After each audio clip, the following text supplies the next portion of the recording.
druid suddenly makes them so much more Fey-like. I'm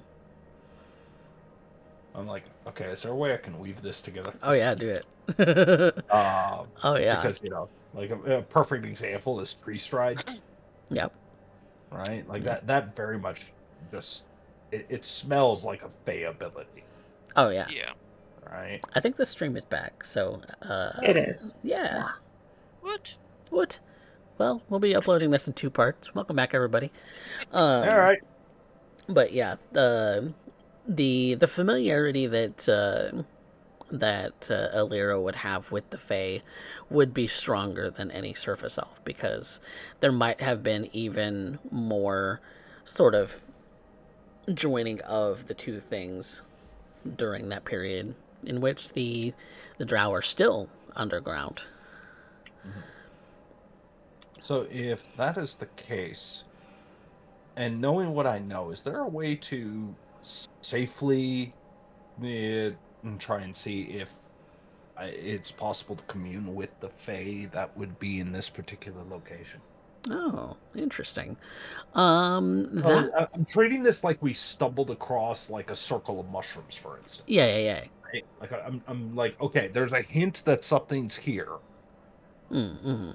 But also, it's really stupid to just run right into the circle of mushrooms. So, in this case, don't pluck the flower, don't cast a spell. Okay, what?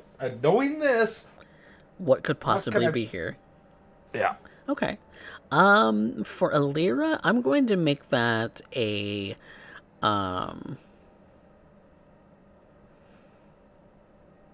I hear a check come in and realize I do not have dice. It's going to be either nature or religion, your choice. Nature or religion, my choice. Because I don't think that there's any specific check that I would really kind of link to the Fae itself, but I would like to give Alira a bardic inspiration for this. ooh, bardic inspiration. I've not cracked open my old dice bag in a long time. I've been using my bone dice. Okay. Over the last couple games, they haven't exactly been nice to you.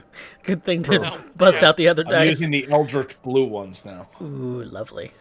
Okay, and Bardic Inspiration is a D6 or a D8 now? D6 in this case. D6. And what was the check? Religion or nature, your choice. Religion or nature. Either way, it's -1. Oof. Look, not book smart. Nope, okay? It's true. Not She's book more smart. intuitive. So that's gonna make a 15. 15. Okay, not bad. Hey, you want to know what? I rolled an 11, so already the dice are hot. 11 dice are hot. Oh nice. My god. Very nice. But yeah, for you it would make sense that something like this would link to maybe another creature or another set of entities that might reside in the area. Use this maybe as a base of protection in some cases. It certainly makes sense in that regard. You kind of look around for any indications of what you would personally know about Fae. That a lot of the Fae that you're familiar with are things like pixies and larger versions of that. That are mostly harmless if you stay out of their way. They can get a little aggressive when you start marching onto their territory. Same with any Fae that exists in the Underdark, given how many predators are down there. But as far as what a surface Fae might be like, it makes sense. You would draw the same conclusions. You would think that this is some kind of protection mechanism, or they've adopted this place as a way to protect themselves. And so, if there are Fae here, it would make sense that they would be drawn here. Indications like you've mentioned before, like Fae circles, like circles of mushrooms, rock circles, little carvings in the ground, things of that sort would be something that you could potentially look for if you wanted to go actually I go and find them. absolutely do. All I right. absolutely do. Okay, I don't get the opportunity to interact with the Fae above ground. I've got to interact with giants. I've got to interact with dragons. So I'm kind of curious, and it might give us some insight as to what is coming. So And give any quest for knowledge that might be relevant is worth the pursuit. And I'm here after all to, well, be able to know about the surface, and be an ambassador of my people to the surface world. So, exactly. best to know what you can. Exactly. Are you going? Are you stopping and going off the road for this, or are you staying to the road, as much as you could see the road anyway? I am going to stay to the road as much as I can, only because I don't know the local customs. And I do not wish to end up having an angered pixie trying to burrow its way into my ear and out my eyeballs again. Or one of those, something like one of those intellect eaters. Pixies are known to do that too. It's it's odd on how it's functionally the same thing. Make a perception check then. Since you're staying to the road, you're not really getting out to investigate. All right. Well, that's not a hot roll, but I actually got a decent perception, so that's going to be a 16. Okay, okay. I only rolled a 7, but +9. Hey, hell yeah. And having the having the big modifiers makes up for the dice rolls. Hey, I've been rolling like near about average, so there's a for once. Yeah, exactly, exactly. I will take rolling natural tens across the board at any given time. And so, kind of looking out from the carriage as you're continuing to travel, kind of keeping your eyes peeled for anything that might be fey-ish. You know, anything you might think would lead you to that kind of conclusion. Um, strangely enough, the closest thing that you see to that would be kind of a circle of jagged rocks. They seem to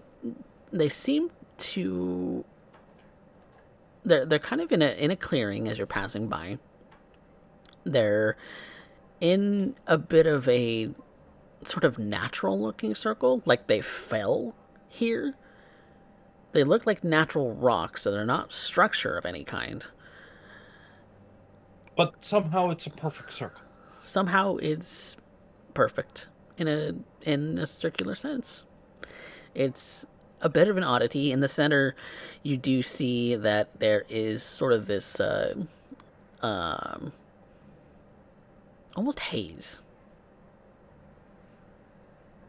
Almost like you see like a little bit of a desert fuzz, except it's not hot enough to do that. She raises her hand as to get the other's attention and gestures to the circle of stones just off the road. Right there.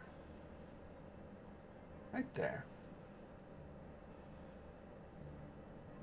If we were to end up passing through somebody's home, at the very least we should do is say hello.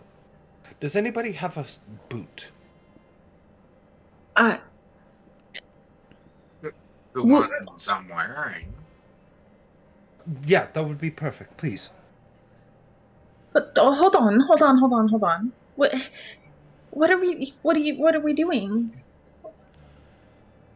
Introducing ourselves. To what? She smiles. Observe. And in the tradition, before Kinwin even has a chance to fully grasp what's happening, Alira just like rips off a boot. And in the traditions of which she has been raised, proceeds to toss the boot into the circle. Just the one, not both. No, that would. Why would they need both? Why would you need one? So you're introducing yourself. It's a weird introduction.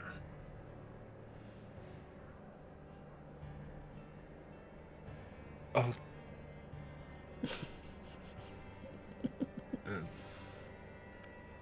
You don't see any indication that the boot has been received. It is just simply tossed into the midst of the circle. But there's no other oddities kind of in the midst of this circle from the rest of what the rest of you could see. But and you don't see any indication of anything coming out to greet you either. You simply toss the boot into the circle, and that is essentially what you feel all you need to do. You are free to move along your merry way, and they will not bother you so long as the fables are true. Okay, I always like to look around for like leaves and twine that I'll be able to collect and just like fashion into a rudimentary show. Are you sure you want to do that, Kidwin? Well, it seems to be better than walking around with one shoe on, one foot just without a shoe. I'm not stopping him. I'm not stopping him. So he's collecting Turn- some twine and some leaves and things like that to make some Arya makeshift turns boots. around and is like, Kinwin, no! And just as that twine is plucked, Kinwin, I need you to roll me a D100. Alrighty, let's find those die.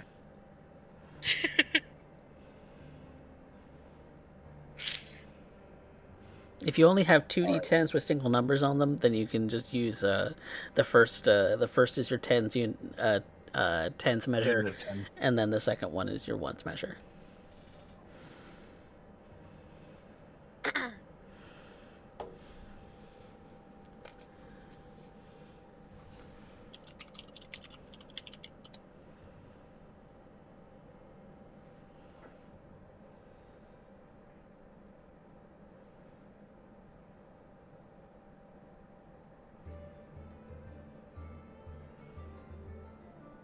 Or I can roll it, either way.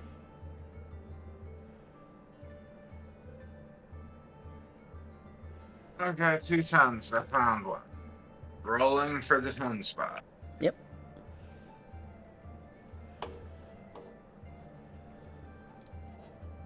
Two, so 20. Okay. And the second number?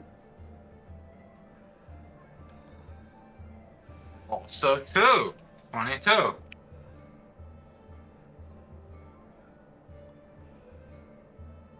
You feel powerful. You suddenly have this overwhelming feeling of intense magical energy.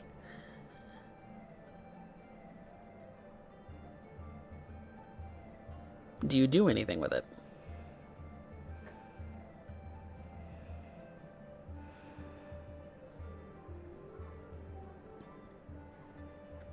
But like, what was I trying to do before I did the die roll? You were Well, you were trying to end up making a bit of replacement footwear and decided to end up ripping up the local vegetation to do so. Okay, so I guess I channel that magic into my leaf boot. okay.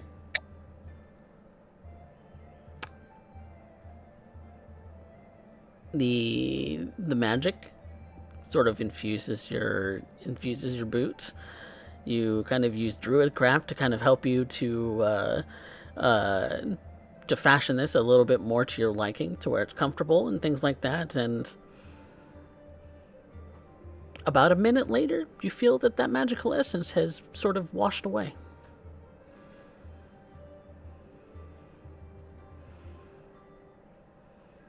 Ah. was hoping for a magic item, but oh well.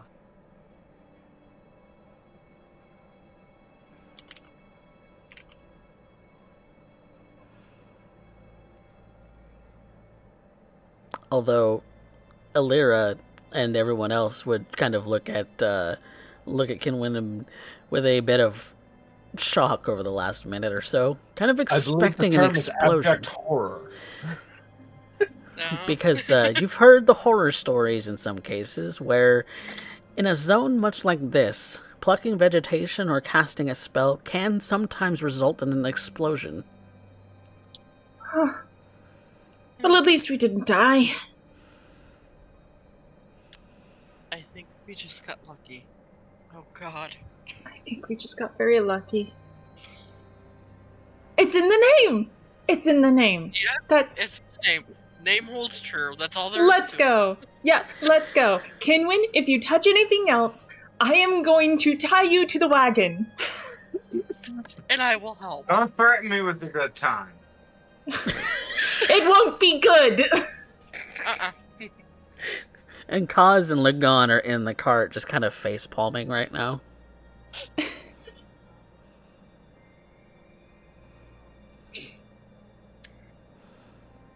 We rip up their home. We explode the tavern. I think we just purposely destroy any place we would end up giving safe passage or shelter. You're not wrong. I'm starting to end up thinking that perhaps the guards are right to send us away here before we enter any new location. I've only been with you a short period of time, but I'm getting the impression that the destruction of one's abode as a guest is quickly becoming the norm. Which is, I think, why we're thinking we need to just have our own abode instead. Yes. So we can blow that up. I understand. Well, at Well, least the insurance policy is on us. Oh, right. We don't have that in these times. Who is insurance? And why are we paying him? It's a thing from the Draconian Ages. Let's not worry too much about it.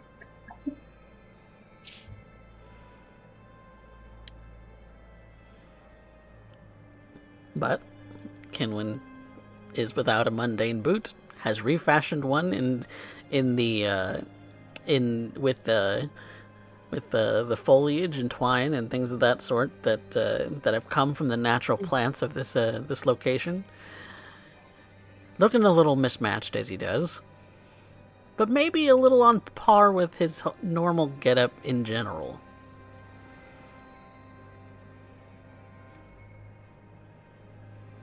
But what do you do next? Given safe passage by the Fae in a non-interference contract, and them being gracious enough to not blow Kinwin up to smithereens, I think that we should end up being along our way onward to Diamond Yes. City, Yes. where at least the things that'll blow us up won't be ourselves all the time.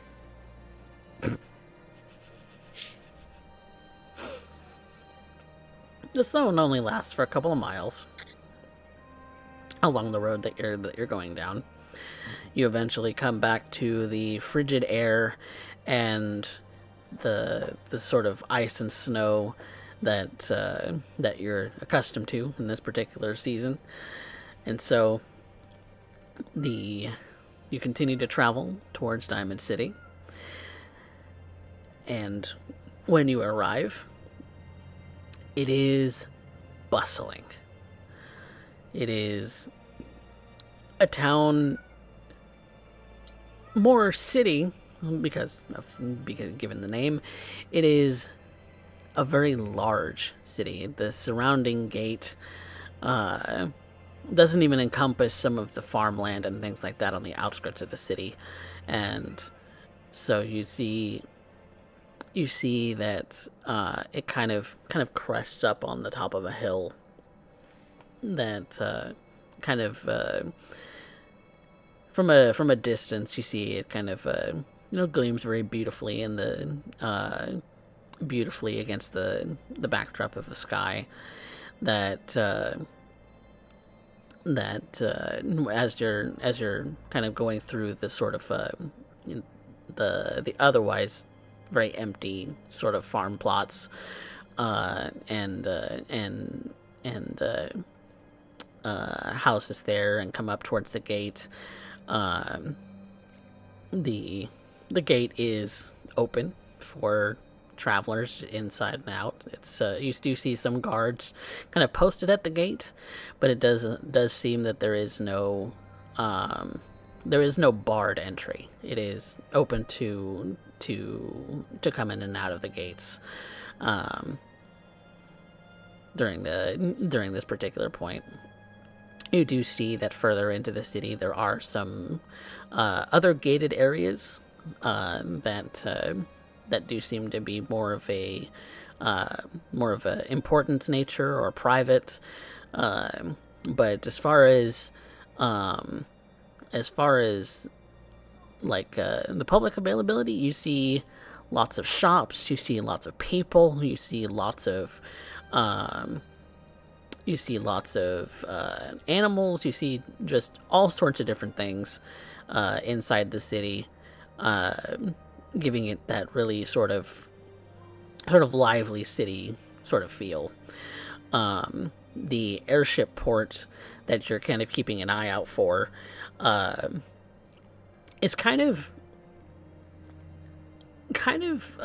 lifted into the air in some way, where there's several large buildings that kind of all seem to tower over the city, kind of towards the outskirts, and the airships that are kind of parked there seem to like float in these docks, like as if the air was water, and it's pulled up against a dock, just kind of in the sky. And you see several ships that have been docked there, different shapes and sizes.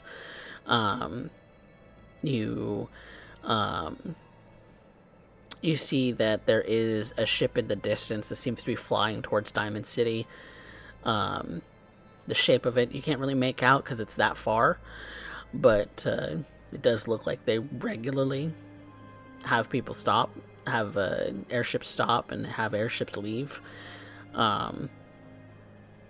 If you go kind of close to this area of the city, it does tend to get a little loud, because some of those ships tend to have very loud engines.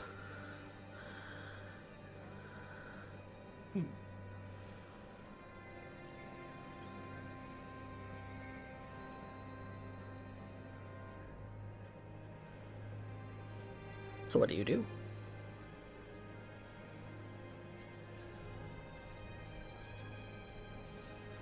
Well, I am so just to be clear, we're not interrupted from actually entering the city at this point. No checks on the gates or anything. No, you're just kind of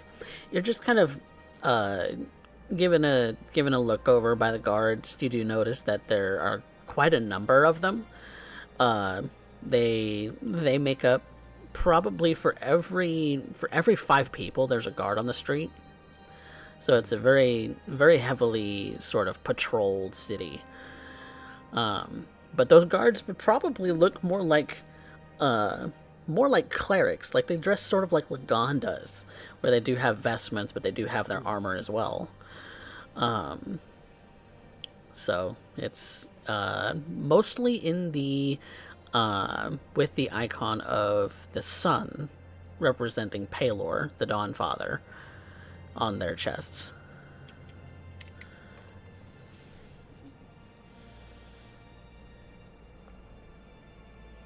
The Dawn.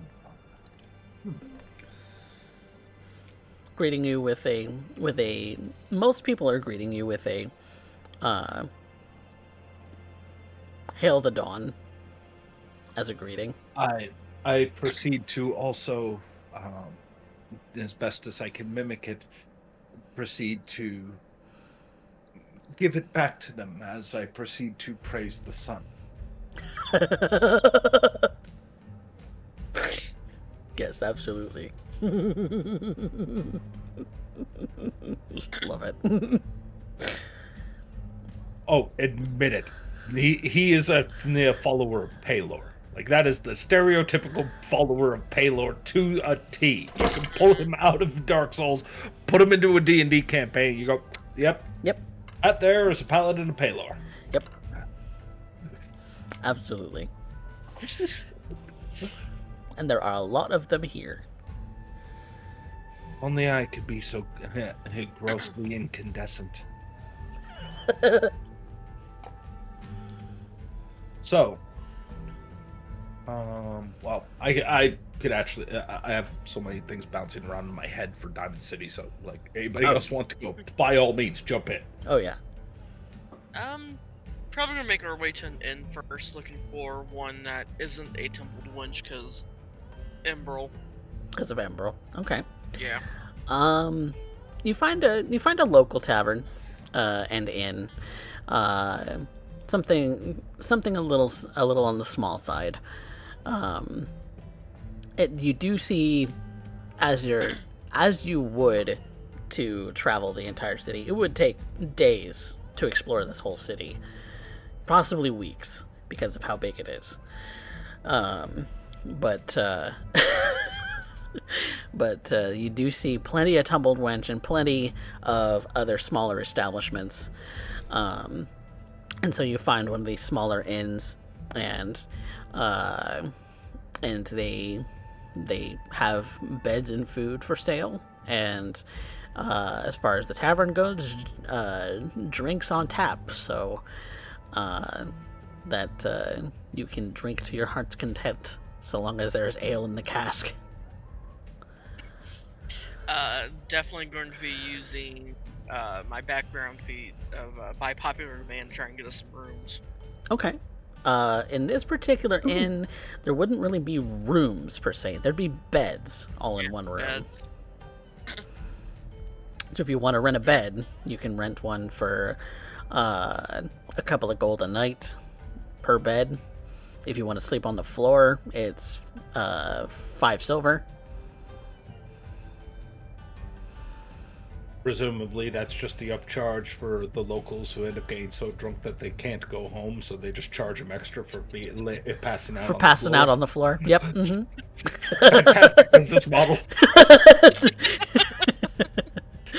It's a very fantastic business model, and the owner of the establishment is sort of he's giant kid in that he is a Goliath, but he's not as tall as Lagan. He looks a little short for a giant kid, which would mean that he's about Vanya's height.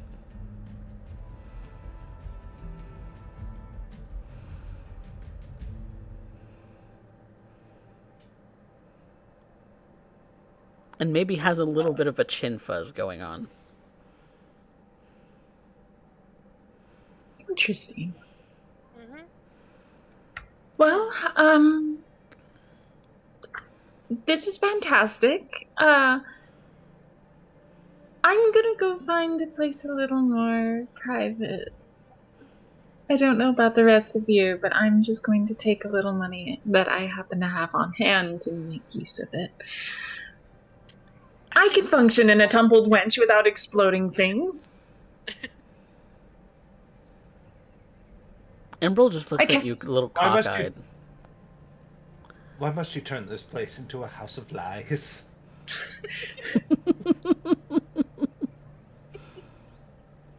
Look, generally speaking, I refrain myself from doing strange things with strange ingredients that may or may not have antithetical powers to them. All right? And We all look at the shoe? I keep my power to myself. Vanya, please help Kinwin get some proper footwear. I'm going to go find myself an actual hotel room. I cannot sleep on the floor. I fully admit. Working just fine.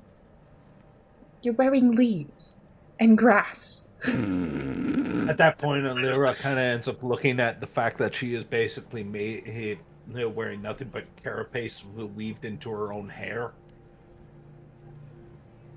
There's a Not all my difference. place I have leaves. But oh my gosh, there's a difference. You use your feet with the ground. You need something hard to actually step on and reasonable footwear. I'm not going to talk about this. I'm going to go find a room. Goodbye. Lagon Let me know looks when at you his own find it, feet. and I'll meet you over there. Lagon looks at his own feet. He's often barefoot. Even in the snow, he's been barefoot. Such a strange creature. He's made of stone. He doesn't get to say anything. She's not talking about Lagon.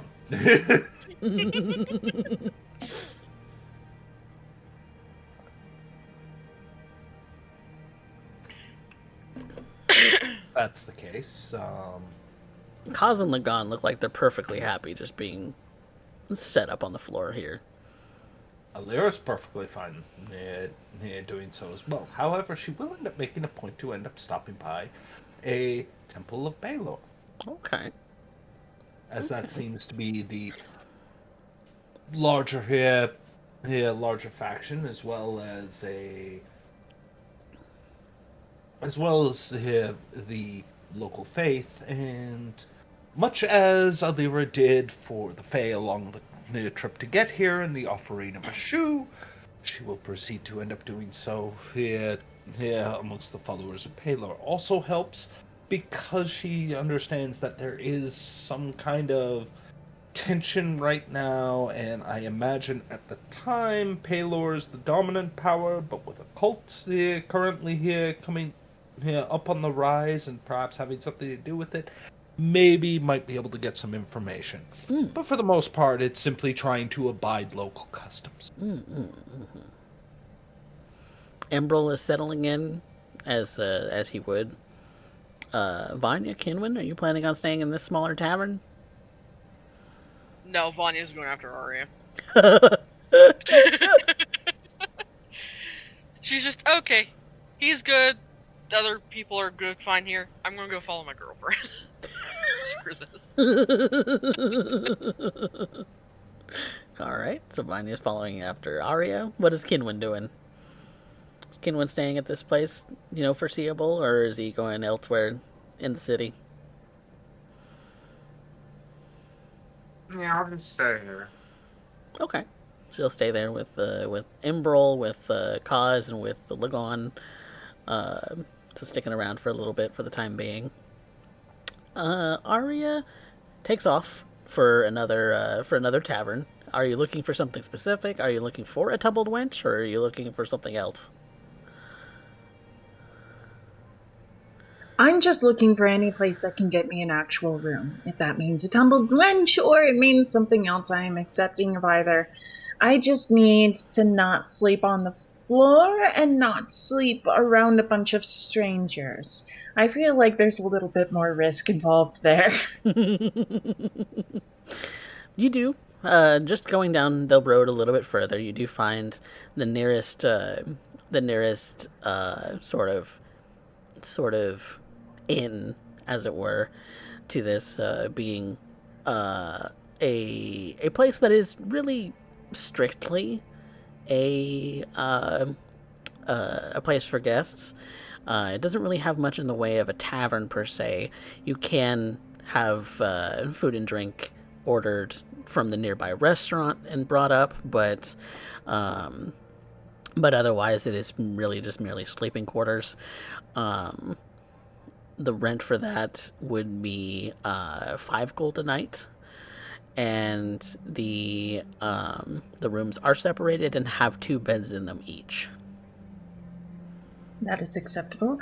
Conveniently, I do happen to have 10 gold on me, so I will just pull from those funds, and we'll start with the first night and see if I can squeeze my way in through with my entertainer background. I too possess, by popular demand. All right. Of course, both the entertainers go to stay together. Approaching the this bar. particular this particular ahead. establishment doesn't have much of a place to entertain in, so sadly that will not be something that you could use in this establishment. Very well. So it would be 5 gold a night. But That's still acceptable. Vanya, you do see her kind of waltz into this place, kind of tailing right behind her yourself. You're free to join her in the room as she's unlocking it. Oh yeah, she's gonna sneak up behind her as she goes to unlock the room. Oh, my goodness. Vanya, you can't be doing that to me. But it's so fun. Well, I guess I can make exceptions just because it's you. Nah, Arya does like a little sneaky back and forth down the hallways to see if anyone's looking. Opens the door, creeps up back into it, and then just grabs Vanya and yoinks her inside the door and closes it. Arya at that point will pin Vanya to the door and just grab her face and smooch her. Oh, Yep. delightful. And she smiles against her lips like, I am so excited. Do you plan to share the room with me? If you'd have me. You know I will. Then certainly. Fantastic. Ugh, finally, some alone time. I'm gonna be honest. The boys aren't very good at, keeping things to themselves. They're not. They're really not. As much as I love and adore having the announcement that someone's off to go do their own special duties, private duties. Honestly, I'm more of a private person. And you require a level of pampering they don't get.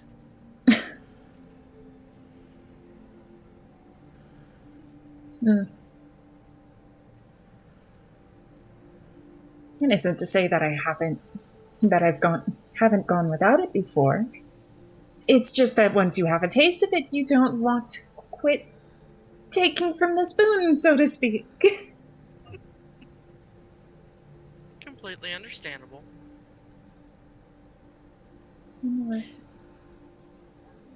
Well then, why don't you let me pamper you a little bit, and then we can go back, grab the others, and see about that airship. The pampering goes both ways, my dear. What would you have me do? I believe that's where Faded Black.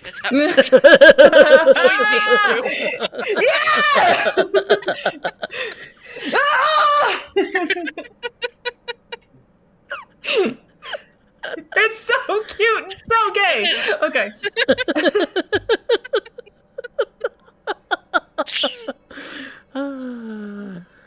Young love.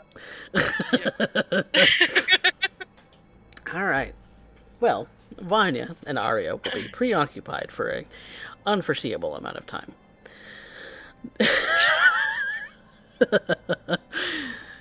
And just in time, Derek gets back, and we can see what Alira's up to at probably the most prominent temple of Pelor in the city. There are several, since this city is rather big. But you go to possibly the largest one you can find, because that usually indicates the most important. And so you kind of walk up to this temple that kind of looks in our terms kind of like a very large cathedral with a big sort of stained glass window of a sun kind of plastered at the front of it, in a very sort of brilliant white. stained Lyra's glass. doing everything she can to observe it while trying to shield her eyes. Oh, At yes. this point, she's half blind. You are, given that you have very, very sensitive eyes to the sunlight. The brilliance of this, it even seems to magnify it just a little bit, kind of looking at it directly, almost like those of us in real life looking at the sun can sometimes be very much cause spots in your eyes. And so you look up at it, it's very brilliant, it's very beautiful, but you definitely look away very quickly and try and find some way to shade your eyes, because looking at it for too long is starting to cause those little vision spots that get a little annoying when trying to look at everything else. But the exterior is kind of also a beautiful white stone as well. Beautiful sconces on the sides of the doors to illuminate it in the night light. And you see that the doors are kind of this sort of dark wood that also have sort of scenes and things like that kind of carved into them. And the sort of name of this place is called the Dawnfather's Cathedral. And when you walk in, it is a very tall ceiling, sort of beautiful, sort of space. The sound, any sound, even footsteps in this place, just sort of echo, but echo beautifully, almost like the same kind of echoes that would be in a place of worship for the drow, purposefully carved and etched and built with the echo of reverence, sort of, that just kind of makes the place beautiful. And you do see that in the on the sort of dais at the end of the chapel, because it's a very large chapel with painted walls and tapestries and stained glass of all kinds centering around Paylor, and how Paylor essentially created all of the known universe. He is the father of everything. And that's the kind of what you get from the imagery that you see around the place. There's a sort of a quartet of monks and vestments who are kind of singing in this echoey place to kind of give it, more of that sort of feeling that you get. There's a few worshippers who are just seem to be kind of praying in the sanctuary itself. But the quartet is being led by a conductor, and that's really all that you see as far as people here. But most of them are wearing vestments of some kind. The worshippers are wearing, very minimal, in that they may have, brought something simple to come to the temple and worship in, but otherwise would have go about their daily lives. The ones that are fully dressed in vestments may, be here full time, like you would expect of a monk. Wow. Trying not to draw too much attention to myself, even going so far as to drape my staff in a small cloth, is to not draw too much attention to it, or myself, though I imagine I probably get more than a few strange looks as I do. I start to make my way towards Dias and kind of observe. I'm mostly just observing. Perhaps if I notice people walking along a particular route or what have you, I try and do as I do, or do as the locals do, so to speak. Um, Including placing an offering, what I guess, or at least try and ascertain would be appropriate. Mm. As I, Palor is still I'm not going to say forgotten, but not as highly worshipped in places where the sun was mostly a figure of myth and lore up until a few moments ago. So, No, the uh, the prominent being that you would have probably grown up worshiping would be the mother of spiders. and so I am mostly here trying to placate to that regard, offering small prayer and thanks to Palor and sheltering us amongst his people, and continuing to listen about as again I hear of this unrest, and if there's anything that might be of questionable portion, unless I am approached, I will do my best not to disrupt the ceremonies, the singing, the monks from their due diligence of worship to this sacred place. Still, as I end up sitting here, I can't help but feel a small amount of unease. Understandable, I suspect, if only on the fact that this place, I imagine the sun comes through the stained glass windows, a cascade of brilliant colors, and inside is almost as blinding.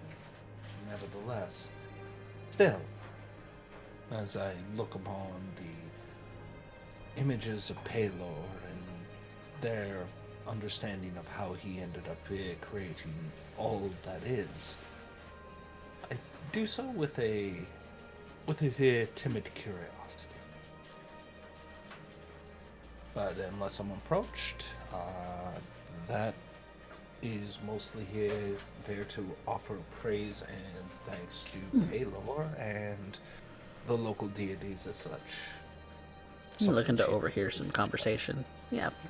Go ahead and make me a perception check for that. See if you overhear anything. Will this be at...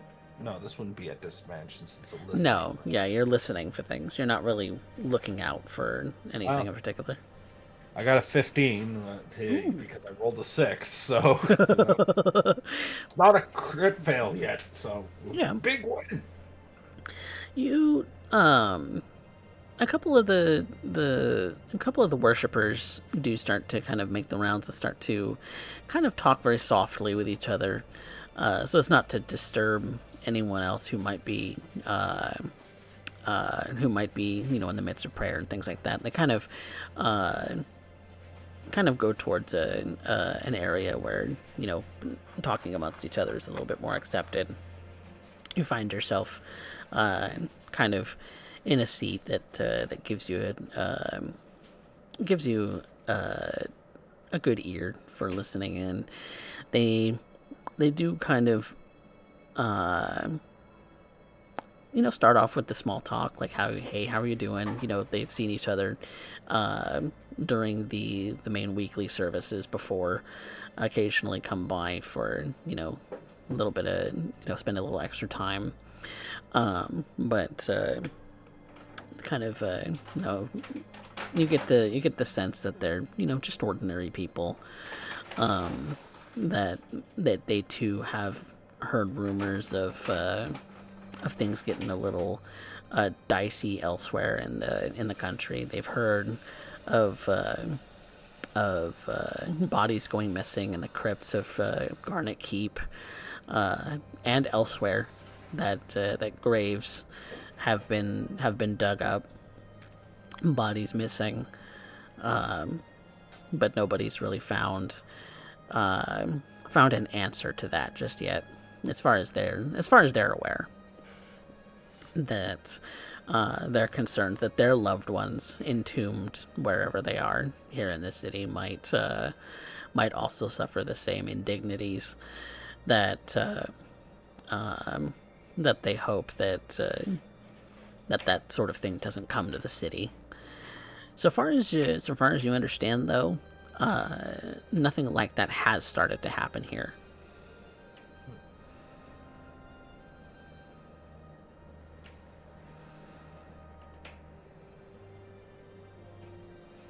I, at this point, would stand from the queue and start to approach the two that are currently in conversation. You see, it's a tiefling and an elf.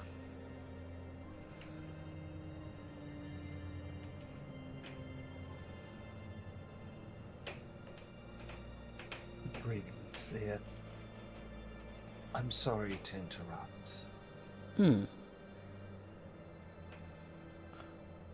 I'm not from around here. Shocking, I'm sure. Oh, clearly. But I have traveled the roads. I think I can end up pointing you to a direction where you may end up getting answers to your worries, or at least some insight, if it's of interest.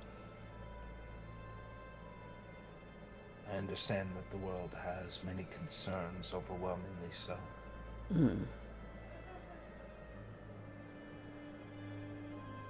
I travel with a group referred to as the Lucky Sevens. Perhaps you've heard. Lucky Sevens. Can't say that I have. It's a traveling band of some kind? Something like that. They've... Oh god, what was the town that we just ended up leaving? Garnet Keep? Garnet Keep. They just arrived in Diamond City from Garnet Keep. That's a long way.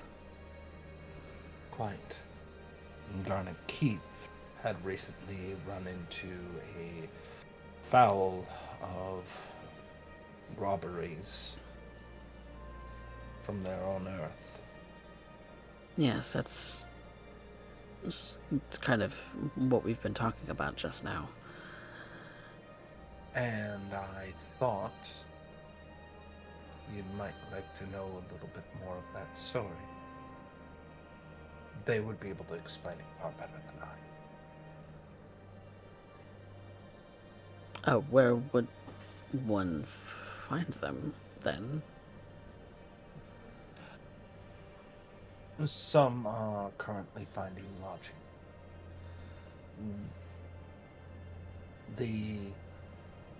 And I described the tavern that we're currently stopping by at, which will not be the one that Arya and pardon, will not be the one that Arya and Vanya will be staying at. It's the one where all the all the town drunks go and all stay for the night. Yeah. I'm sure that they would like to end up offering a little bit of insight and being able to perhaps put some worries at ease. I just don't want anything like that to happen to my loved ones that are interred in the various crypts around here. You inter your dead among the city. Well, it's more along the graveyards on the outskirts of the city.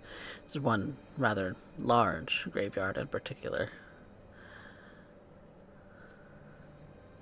I could take note of that for a moment. It's understandable. Still, I hope to be able to offer a little bit of insight. And still, wish prayers unto Palor for their protection and silent rest. Thankfully, with the concerns that have been growing up all across the country, it is wise for one to invest in such things. I believe even the in recent times, within the last couple of years or so, that even the graveyard is considered sacred ground. That Sanctified. yes, that the clergy of Palor have blessed the place, which does put some of our concerns to rest. New to the city, I am still trying to find how best to end up applying my talents to best continue to aid and build it. A wandering adventurer, so to speak. Well, adventurers are always. I believe that there's even guilds around for adventuring parties. Perhaps if you're hurting for coin, you could find some employment there. Hurting for coin now. In fact, we were here to end up looking at a rather substantial purchase. You should always use more coin. Oh, who couldn't? I wasn't aware that Kinwin was with me. Okay. Oh yeah, Kinwin was last I thought at the tavern with Kaz and Lagon. If you want to be with the scene, by all means, I have no problem in retconning it. Yeah, you can do that if you want. If you want. Sure. Kimlin's goal, besides drinking occasionally, would be to, give the money away to, poor orphanages, crap like that. Mm-mm-mm. That would be his ultimate goal. Loving how he ends up referring to it as crap like that. No, So yeah, Kinwin, you can be in the scene if you want. So.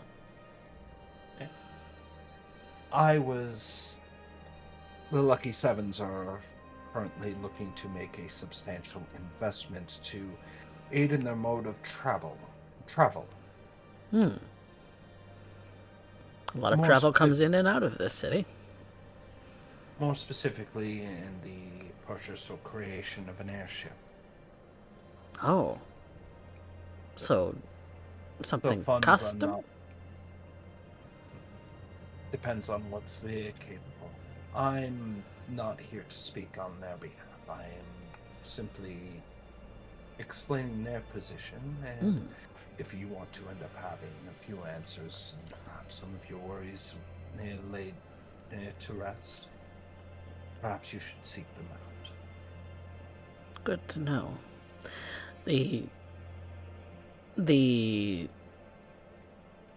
You might be able to find someone who is actually in the market to sell down at the airship dock, as it were. It's not really a dock though, because it's not on the water. Anyway,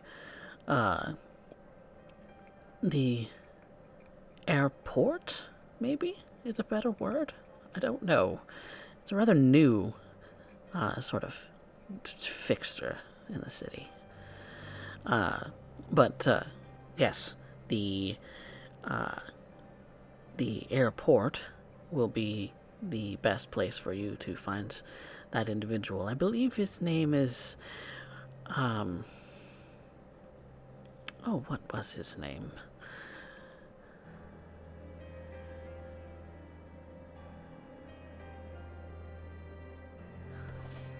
That's a very good question.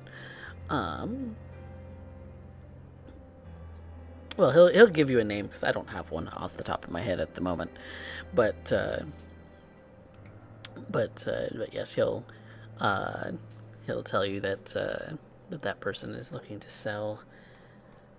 And actually, that would be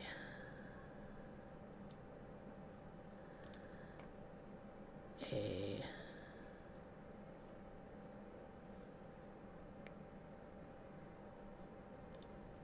I had it here just a second ago. Anyway, I'll find it. I had a thought come to me, but yes, he'll give you the name of someone looking to perhaps sell their airship at the moment. Given that they personally have fallen on maybe some hard times and have some debts to pay. I would like to suggest that the ship that Lagown's captain has is very nice, and perhaps we can convince them to turn it into an airship. It would probably work out to be cheaper considering most of the ship is already there.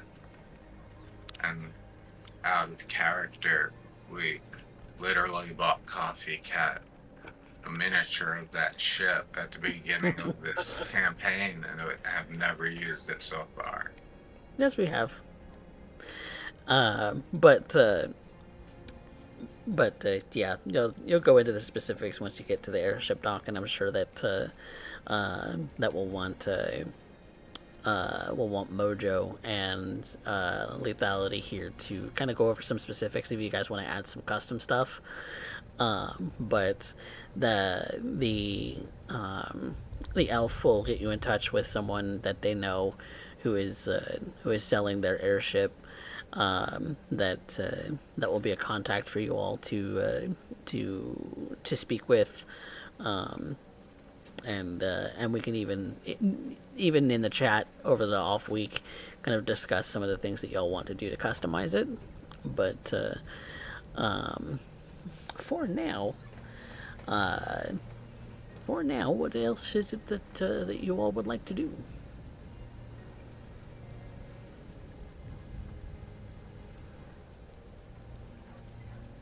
Well, don't everybody jump in at once.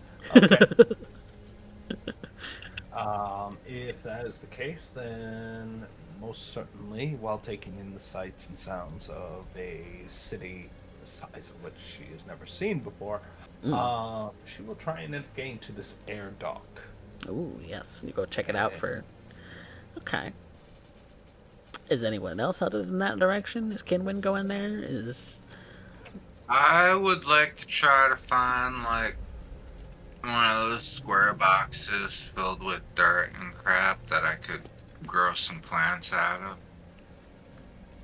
That's easy enough to find. You can find planters of all kinds. Is Kidwin just gonna start growing terrariums and start wagoning them around with us?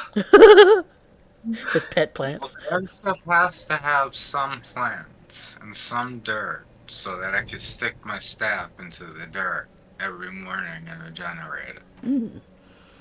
Yep, he does. This just in, Kenwin needs a jar of dirt. Okay. We're gonna be on a ship and Kenwin has a jar of dirt. This is great. Of course. Okay. I love it. Coffee, I'm gonna be fully clear on something. I don't know what there is to do. I don't feel like I have a lot of feedback on that. So, Okay. what is there to do in the city? Well, there's lots of things to do in the city. There's entertainment That's of all kinds. descriptive. There's entertainment of all kinds. There is shopping of all kinds. There is let's see, something that might be specific to this city.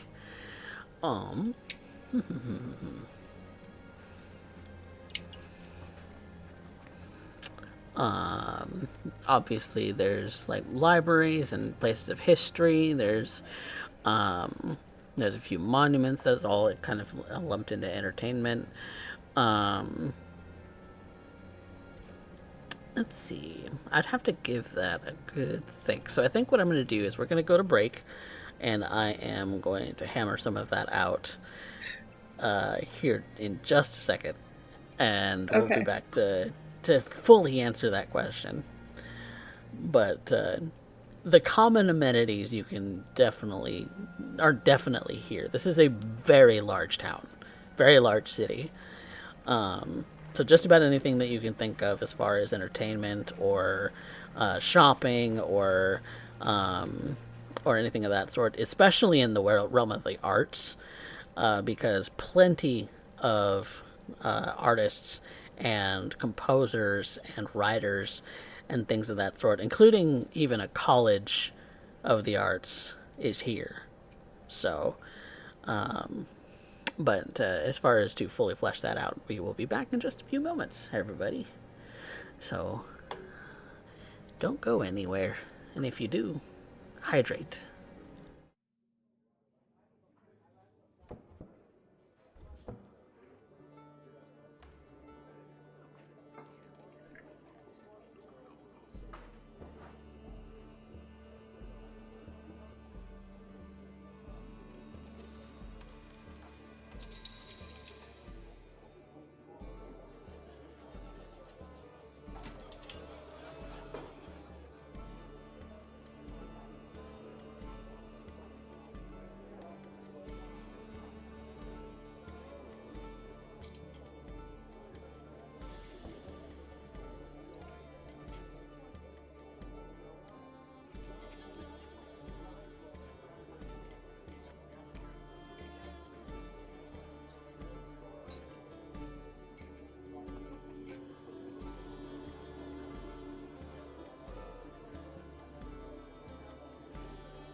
Welcome back, everyone, to Rebirth, a D&D Tale.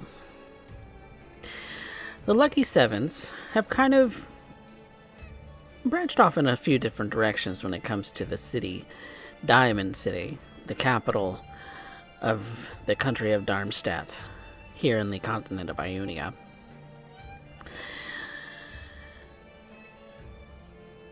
Alira decided to pay some respects to Paylor and maybe gather some information as to how one might go about procuring the airship that the Lucky Sevens have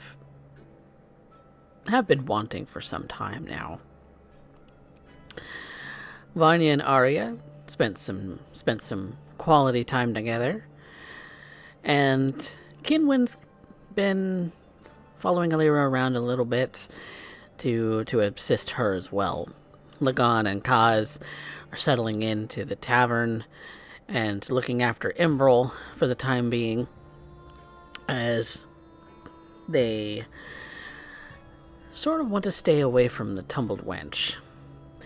The Tumbled Wench being a international enterprise of the Grioran Empire, the empire in which Imbrel is running from.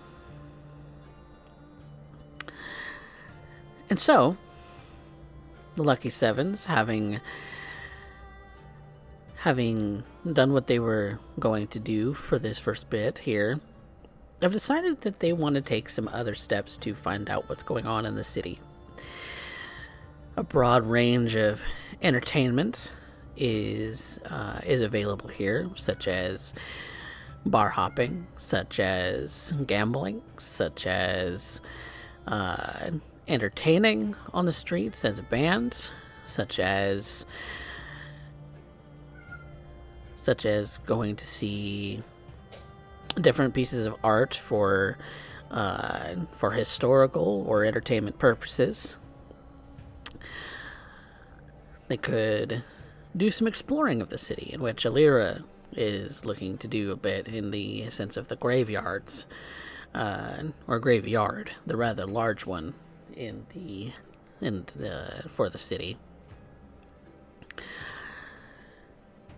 and as well as the airship port, the docks in the middle of the city, in the middle of the sky, in a way, to seek out an individual who was looking to sell. And so,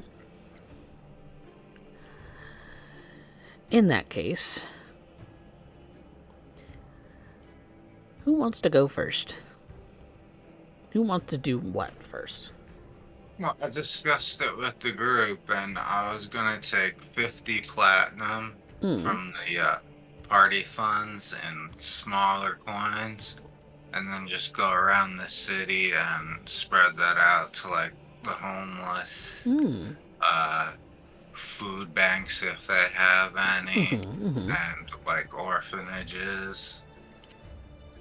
Kind of sowing some seed as far as rapport, building up some good deeds in the city. It's very honorable of you, Kinwin. Very much the poor populace of the city does exist. It is not all rich and affluent people. There are segments of the city that are considered the slums, and so going forth and doing some charity efforts with the 50 platinum that you have does garner you a lot of favor amongst them. So much to the point that there might be one or two that try to pickpocket you for the rest. So go ahead and make me a dexterity saving throw.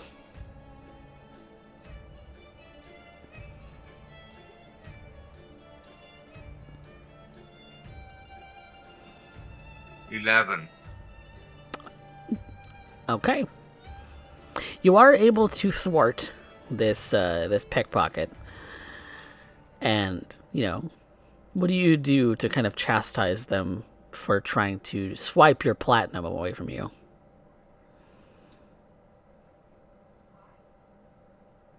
How do they look?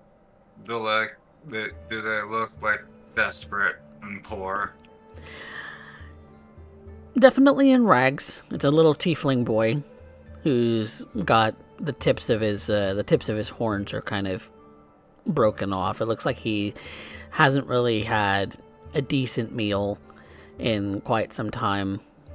He's rather thin, and kind of just dressed in rags and a hat to, cover everything. His spade tail just kind of looks a little shriveled compared to the rest of his body. So I will kneel down in front of them and say, stealing is wrong. You should ask next time. And then give them each 15 gold pieces. They say nothing, just walk away. Just run away even.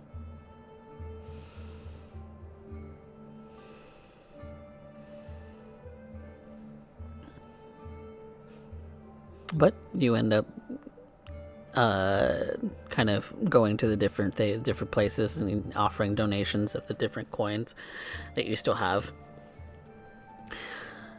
Well, that takes up probably a good portion of the day as well.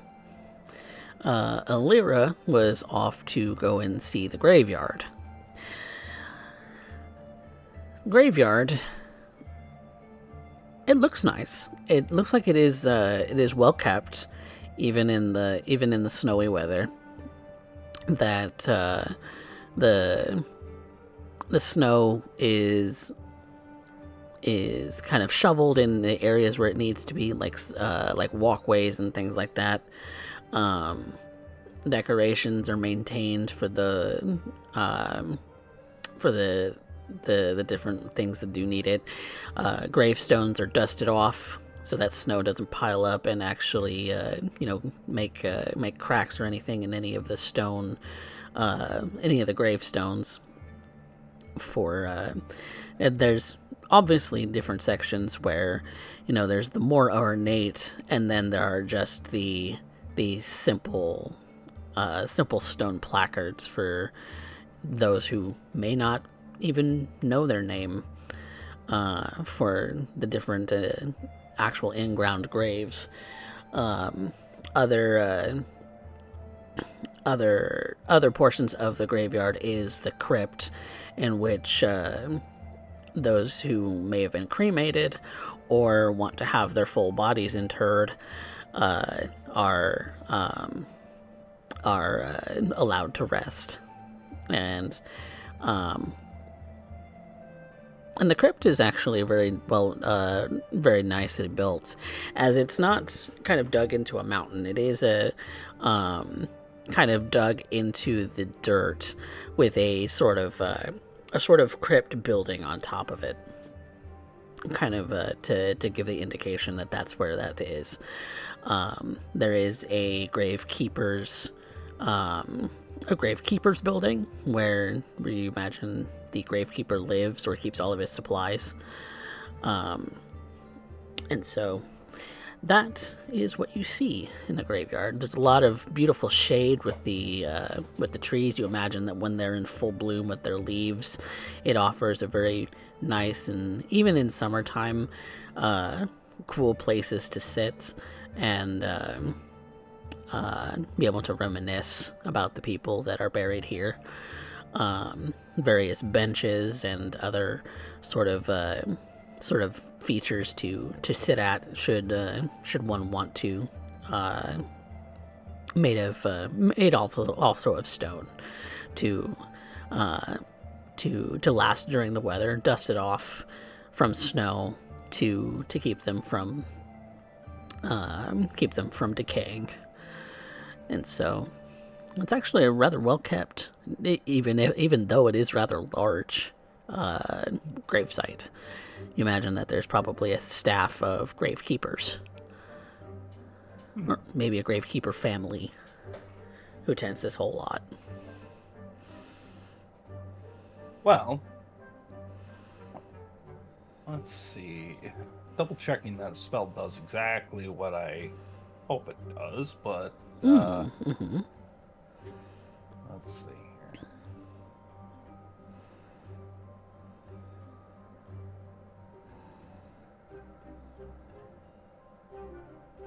here. Okay. Yep. Now, while this is a kept location, Mm-hmm. I'm just double checking here. Health is a feature. Nature has been replaced by construction, such as dungeons or towns. Okay, no, that would not work. So sorry, I'm just trying to end up these. Well, bluntly, still trying to find some stuff. So, I'm going to cast Speak with Plants. Actually, Speak with plants. There are plenty of plants who exist here, even if they are in sort of their hibernation mode, like the trees and everything. well, I'm sure we can speak at their pay. So, okay, Like one would imagine treants speak. yeah. Have to take your time with this conversation. Yes. But yeah, specifically big tree and places the high traffic is where I'm looking. As I start to just kind of prod for questions of any signs that the cult's been here, is that we have literally a growing guardian just sitting there. Yes. So you cast Speak with Plants, and you kind of go to this sort of center roundabout where there's places to sit, a sort of fountain in the middle, and kind of one of the kind of the one of the pretty seating places of the whole place. You kind of reach out your hands to touch the slumbering tree, to speak the questions you would like to ask it. What do you ask?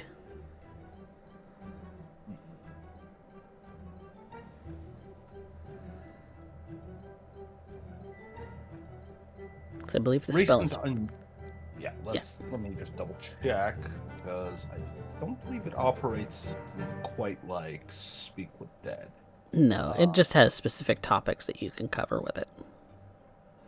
Yeah. It's difficult to try.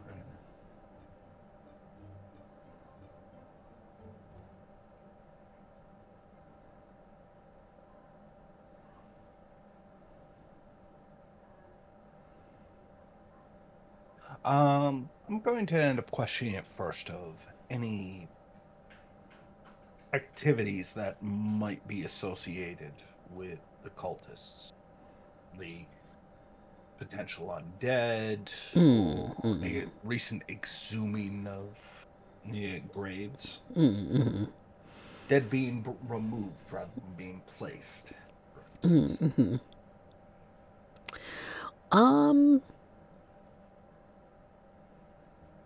The tree wouldn't know the details as to why one body was exhumed, but there was one that took place rather recently, but then was put back.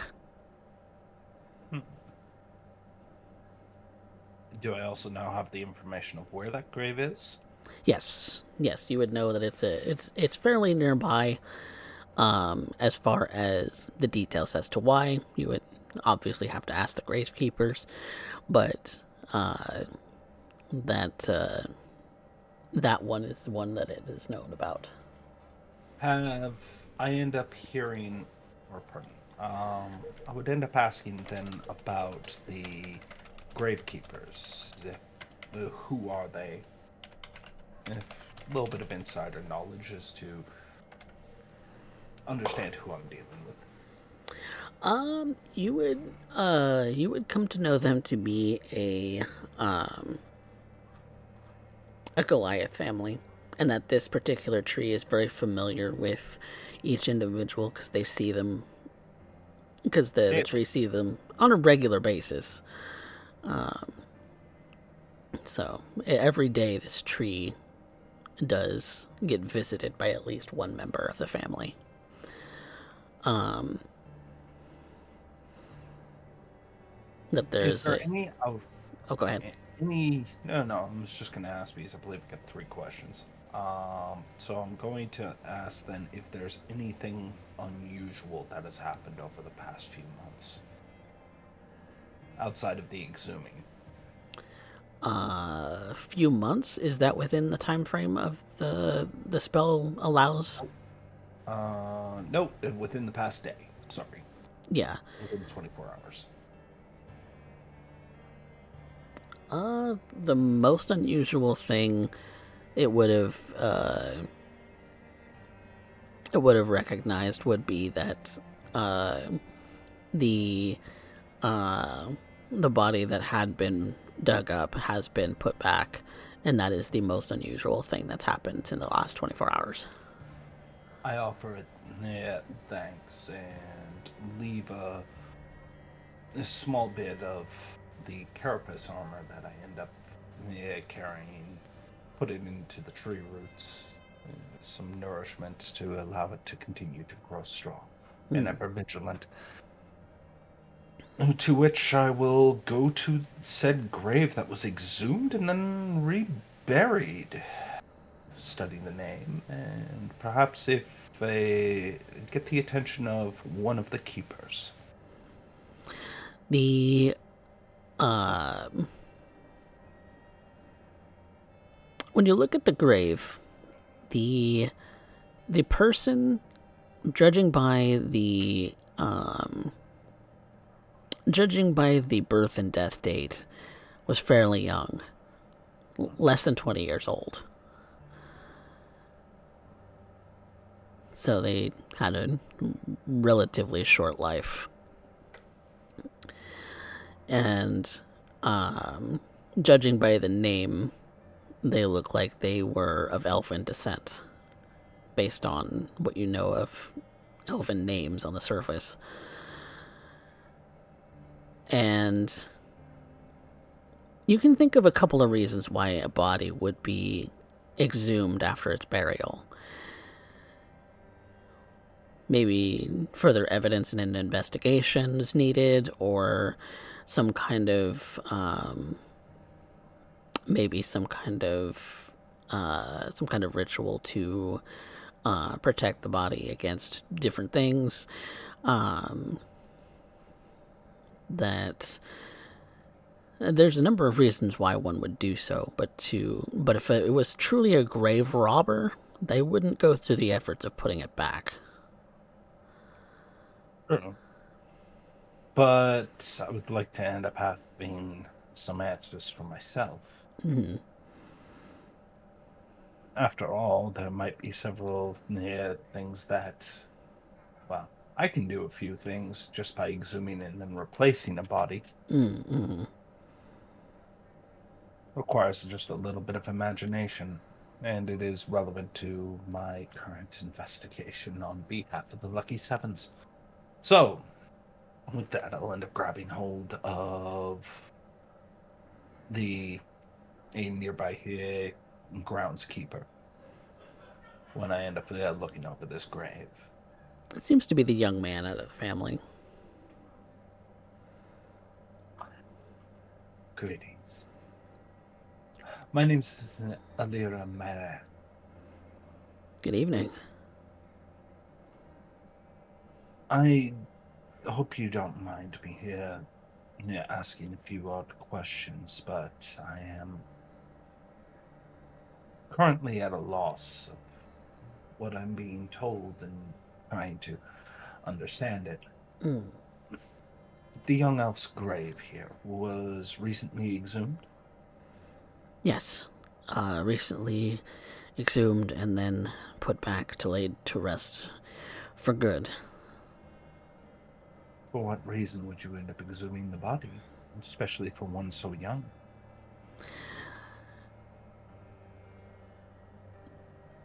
Barely a child. Can't really go into the details as to the privacy of the family, but suffice it to say, there was a need for verification on some matters. Verification. The family didn't believe the first autopsy of the individual was correct, so they paid to have it exhumed and have another one done. I hope that ended up bringing them some degree of closure. Well, It's just concerning, given. Well, I'm sure you've heard the rumors from down south. I've heard the rumors from all over, and yeah, I understand the hesitation on some people. But when a known crime boss is being held accountable for the murder of an individual, maybe I've said too much. Sounds like you're here wishing you could say more. I want to see that fella rot in hell.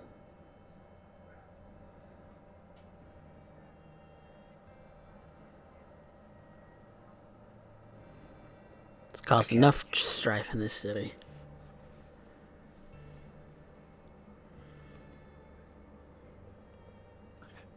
And the autopsy did not confirm what it is that you were hoping. No.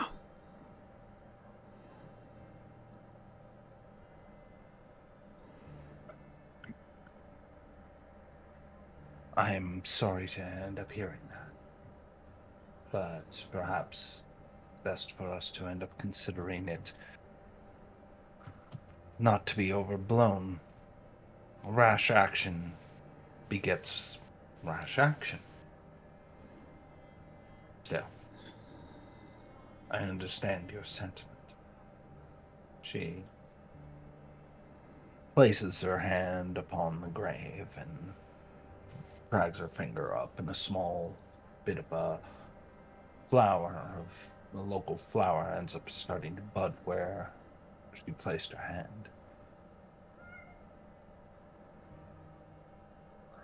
You have magic.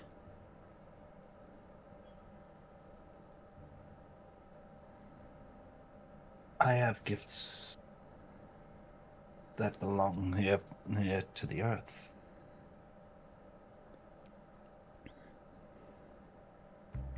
Magic is magic in my book. I'm not talented with it at all.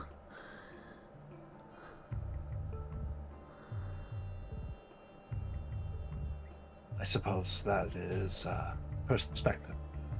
It's not what my mentor once taught me, but I suppose. I've never considered it akin to, I don't know, the sorceries that would be practiced amongst the men of my hair. Well, I've said too much. Suffice it to say that I am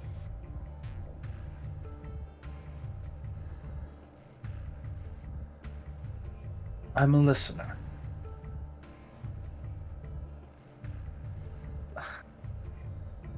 And in doing so, I've earned a measure of respect from those I listen to. Sometimes all you need to do is ask a story. Yeah, well, sadly his story came to an end far too soon. Just wish that the family would be able to get closure, and I can't offer that to them. But such is the way of things sometimes. Speak your true mind. Well, My ability to use magic, for instance, seems to have caught your interest. sometimes magic can detect magic and be able to determine, different things that are used on people. I don't know. It's. I mean, sometimes it's useful in, like, investigations and stuff. But I'm pretty sure that the authorities already exhausted all of their magical means. There's only so much I can do without seeing, but I may be able to do something. Sometimes it's just a matter of asking the right questions. Or to the right thing. I don't know if there's questions that you can ask that. I don't know.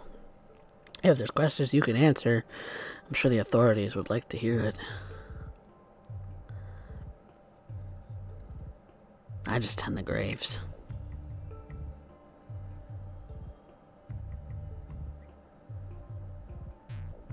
Tell me more of this family, and I will speak with them.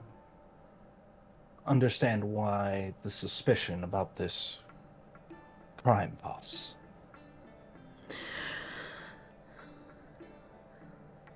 He was my best friend.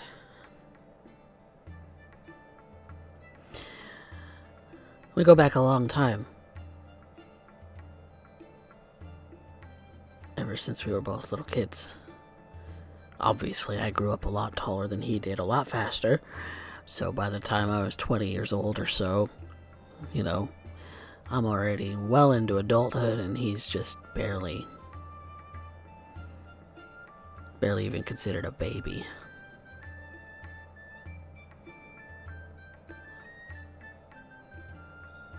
I mourn, truly. I might be able to. I'll look into it, if only to bring closure. The family thinks he was assassinated. They're pretty affluent.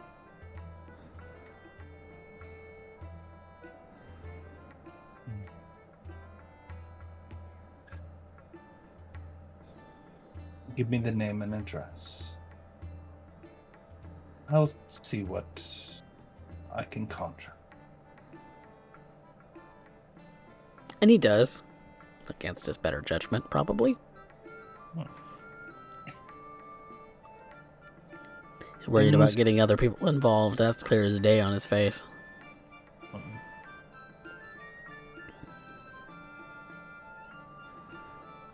But he gives you the name of the family, the address of their manor. They live in one of the walled districts of the city, and you get the sense that perhaps their friendship might not have been all on the up and up because, this gravekeeper kid does not exactly look affluent himself. So No. Perhaps they were they were meeting illicitly as friends. Fair. But I will make my way out. See what I can end up finding. All right. And what are Arya and Vanya up to now that they have had their private time? What are they up to next? After speaking with the clerk at the inn, I've kind of come to the realization that there is, in fact, an art museum, some sort of art gallery that is in the city. Plenty of them, it seems. But most importantly, a college.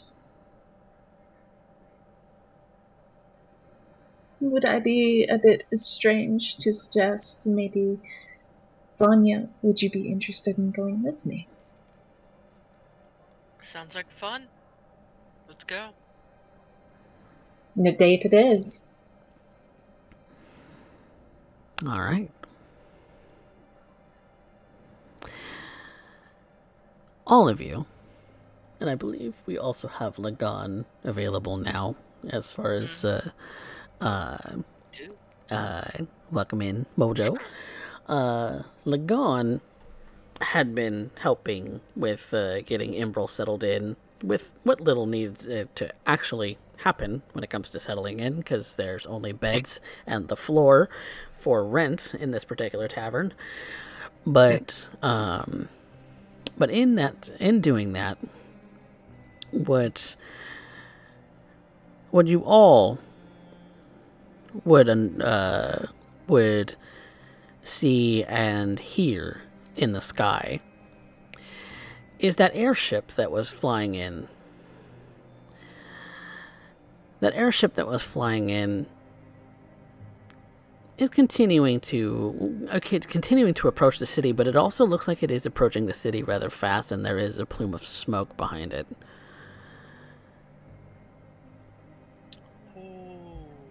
Oh, that definitely looks bad. Do you think we need help? Yeah, we might want to see if we can help with that. All right. That said, very important question, Coffee. If I were to fly up there, Mm-hmm.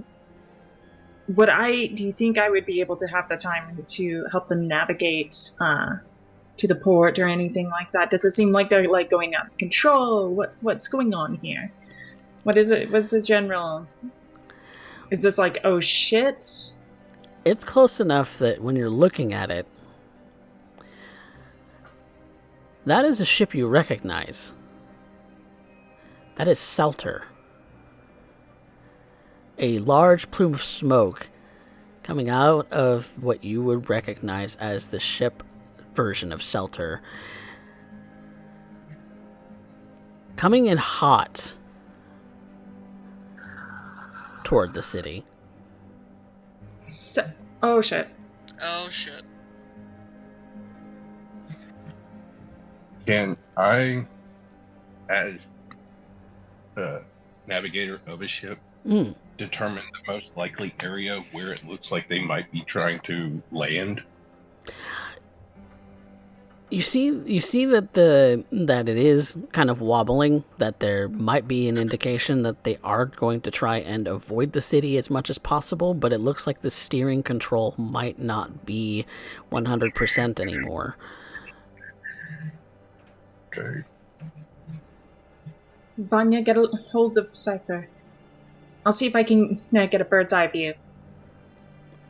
Yeah, Vanya's trying to get hold of Cypher. I am sprouting those wings and I'm flying up. Okay. Lasts for a minute, and you do also know that that your fly speed will not get you there in time before your wings disappear. It won't get me all the way up? No. You want to know what will? What that? Polymorph. You can turn into a flying animal that will last longer than a minute. Yep. I'm a bird! You're a bird. Red cardinal. Tweet, tweet. Tweet, tweet. You, Vanya, reach out in the one way that you know how to contact Cypher, and that is just to think at him and say what it is that you're looking to say. What do you say to him? What's going on? Are you guys okay? Little busy. Can't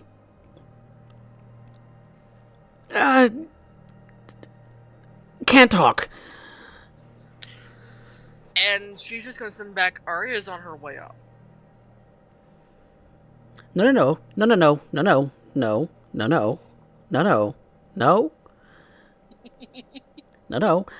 We're fine.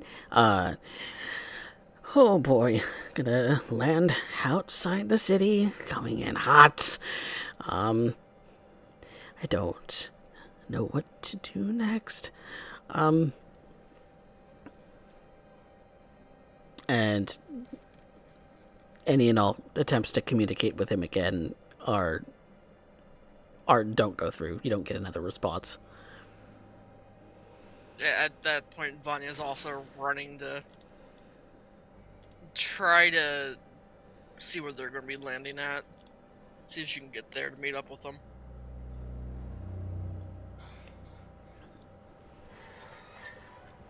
You continue to start to head towards the angle at which they're going. What is Kinwin doing, having heard the sound of an engine approaching and the sight of the recognizable Selter sort of flying towards the city uncontrollably?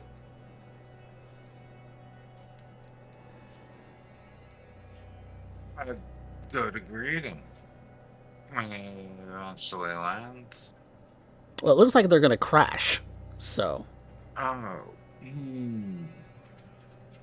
Maybe go on some soft nearby that I could like try to pile up where it seems like they're gonna crash. Well, an airship crashing sounds like it's going to be a very devastating endeavor, so you could head towards that location to try and get people to evacuate, though, which is not too far from where you are right now.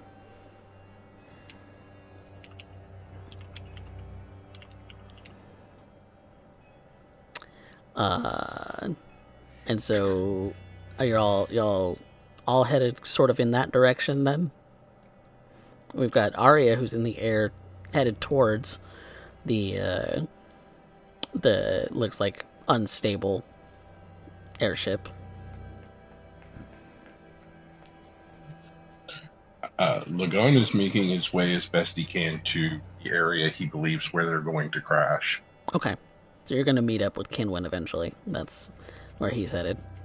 Coffee, just to be clear, this is all happening while Alira is currently investigating the graveyard? This is after. Okay. So you have already done your investigations. This is after, sort of at the same time for all of you. Okay, just wanted to be clear. Mm-hmm. So where's Alira headed?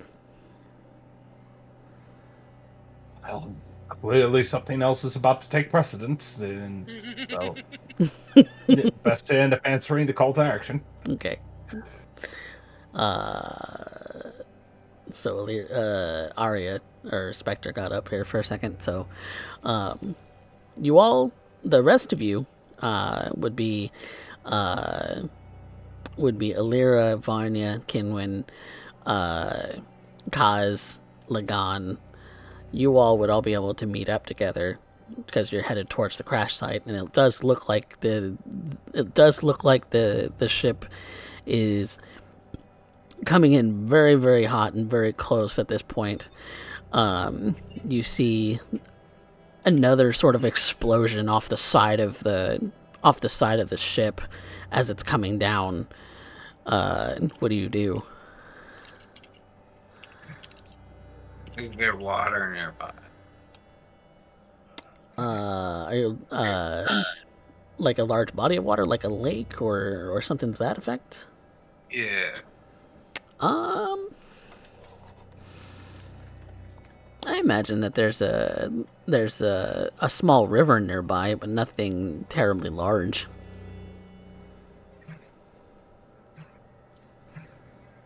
Look, the only thing I can think of doing is use shape water to try to shoot with the water from the river to where they're gonna land to maybe soften the crash a little bit. Shape water is your cantrip?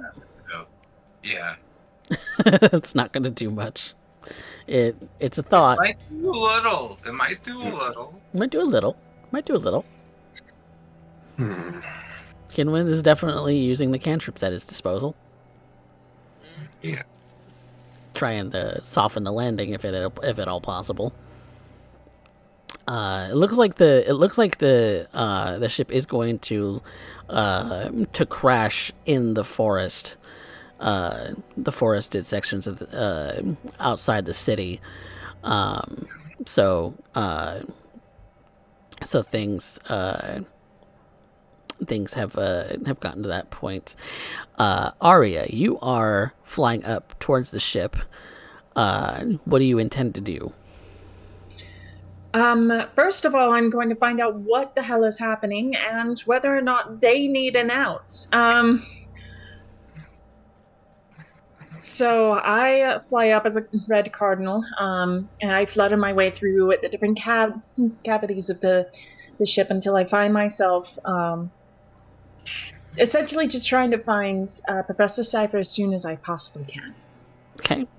So you fly up towards the ship. You do see that there is an explosion in the side of the ship that has ripped a hole in the side of it.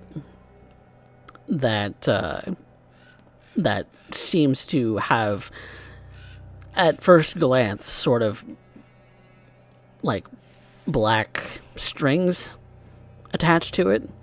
You go flutter inside, not paying it any mind at the moment, and start heading towards what Cypher has shown y'all to be the navigation chair, and so you head towards the front of the ship, and you do see him in the pilot seat, struggling to keep the. It looks like he is straining. There's not necessarily a steering wheel per se, but he is definitely straining very hard to keep this ship from careening towards the city. He looks like he's bleeding out of his nose and his ears, and that some of his clothing is kind of ripped in tatters. He's got some wounds on him as well. Okay, I undo the polymorph, and I turn back to myself, trying to keep myself balanced on this falling ship. Professor Celta, what's going on? What happened? What are you doing here? Get out of here! Absolutely, not without knowing I can help. And she's going to go over to him and place a hand on his place her hands on his shoulders to try and steady him. What do you need? And in that, I'm also going to go ahead and use my divine sorcerer ability, which is the healing hands. Mm-hmm. And it only gives him really just like 9 hit points, but so some of those wounds do scab a little bit. He looks frantic. He's still trying to keep the ship on course so that it doesn't crash into the city, but it is going to crash. There is not anything that he could do to keep it from crashing at the moment, and he's just looking at you wide-eyed, just kind of shaking his head. I told her not to tell you to come up here. And I didn't. It's too late for that. Tell me what we're doing now. We're getting off this ship. Done. And I'm gonna go ahead and cast the Draconic Spirit. Okay. And as soon as it appears, I quickly instruct it how we can get off Selter. Mm-hmm. And we're going to time it. Okay. Time it for what? So I imagine he's trying his best to make sure that Selter doesn't crash into the city. There's going to be a certain period of time between that and getting the fuck off her. And when that moment happens, we're going to have to probably make a bold escape out of the window or such, or out of the navigation room. Draconic Spirit, I'm probably gonna have it blast through Selter entirely in order for us to just make a quick escape. Yep. Because I'm not convinced that Professor Cypher, I know he can teleport us, but considering everything's blowing up, I don't think he can do that right now. Fair enough, fair enough. And so, on the ship itself, you do hear, also that there is a voice, also kind of in the that seems to come out from behind you and says, "Well done, well done," and then it's gone.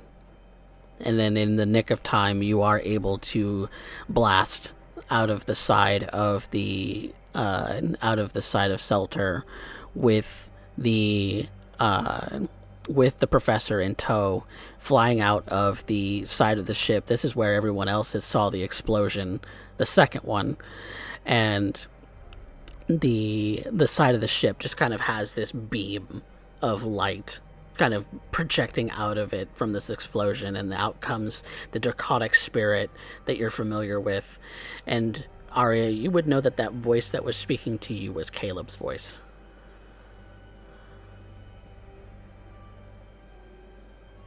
I have emotions about this right now, but I need to make sure people are okay.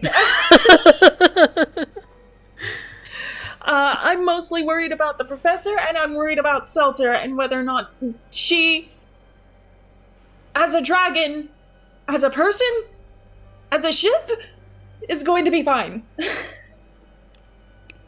You haven't heard Selter's voice at all in all of this. Oh shit, that's bad.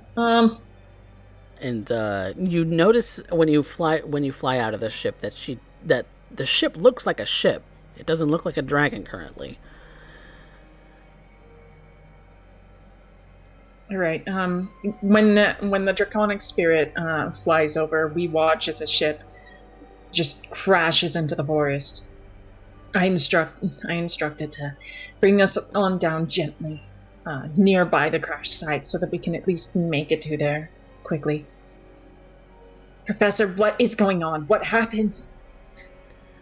I don't know. I don't know. I lost control. Control. Where is Selter? What happened to her? She'll be fine. She'll be fine.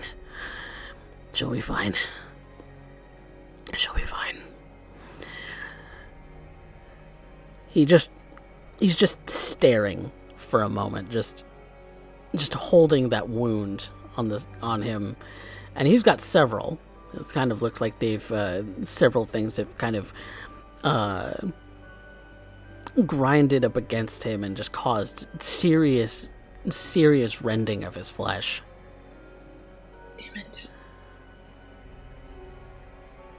You all, the rest of you, see this sort of white ship on fire, exploding, just sort of careen into the forest nearby, kind of go up in a bit of a gout of flame, and you all can start running your way towards there. You do see that the draconic spirit does land somewhere close by in the forest as well, that you're familiar with. That's Arya's draconic spirit.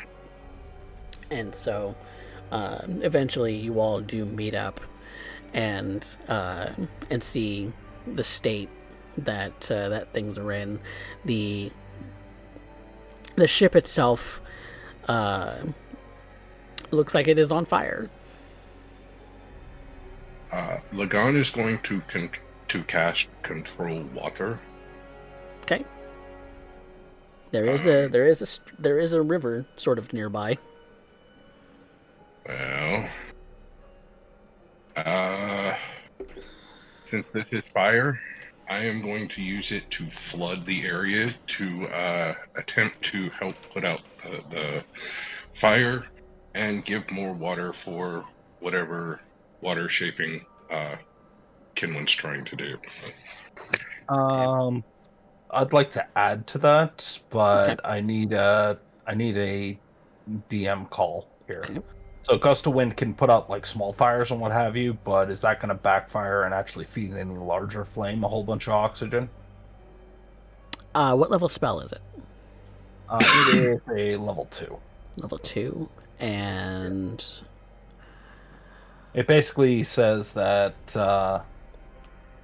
let's see here, and it extinguishes candles, torches, and similar unprotected flames in the area. okay, And then those would be considered protected flames. So that's why I'm asking. So something like a something like a campfire or larger, it wouldn't have an effect on. I don't think. Not to that effect. Not an extinguishing effect. Yeah. All right. Sorry, idea. My head. It's a good idea. Worth a It shot. just might Alright. fan the flames more than it will extinguish the Well, flames. then I guess it's going to be sleet storm then. Sleet storm. Okay, that'll work. Vanya is rushing over to where Cypher and Arya are standing and seeing the state he's in, is going to use Cure Wounds at level 3. Okay.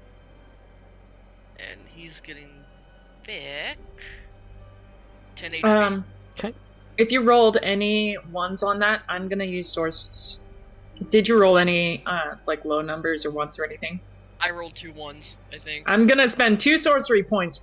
Reroll 2 of those dice.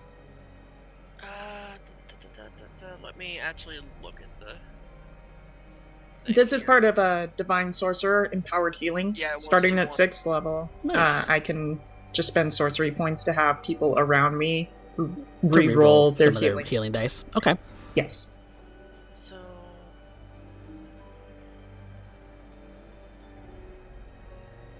That bumps up to 13 HP. 13. That's fine. Okay.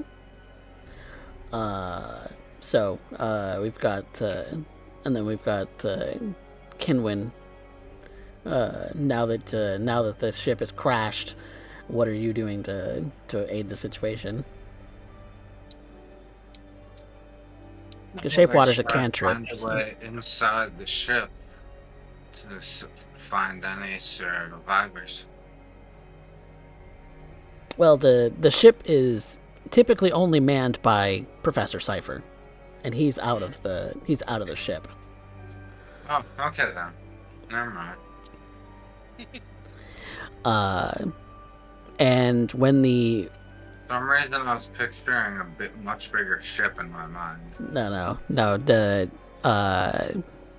typically from y'all's experience, Cypher is the only one who really kind of uses Selter as a ship, and when the fires does start to subside with the control water and the sleet storm that's kind of covering the area, you do see that whatever illusion that was there turning Selter into a ship, you now see a sort of white gold, almost platinum scaled dragon there now. Very small, but horribly burned.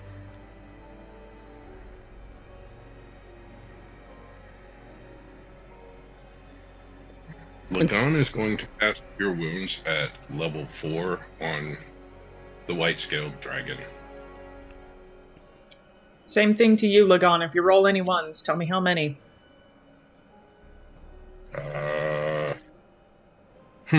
Okay. Well, just a second. And Cypher's gotten up and started to run towards the wreckage. You see that there's this kind of almost crater-like that kind of surrounds this little white dragon now, that was on fire and is now not. Yeah, Vanya is right behind. I'm with them. And Lagon, when you cast the Cure Wounds, you do see that a very large gash in the side of this little thing does start to close up, but doesn't close up all the way. In fact, there are 2 of these sort of wounds that looked like they came from the inside of the creature and exploded outward. Okay. Vanya is going to use Cure Wounds on as well at level. It does some, but it doesn't do a lot. Yeah. Okay.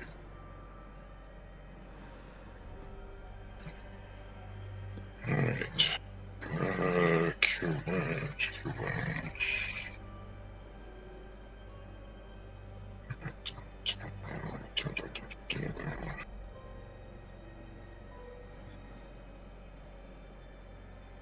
You don't have to bother with Yeah. calculating it because it's going to do some, but it's not going to do a lot.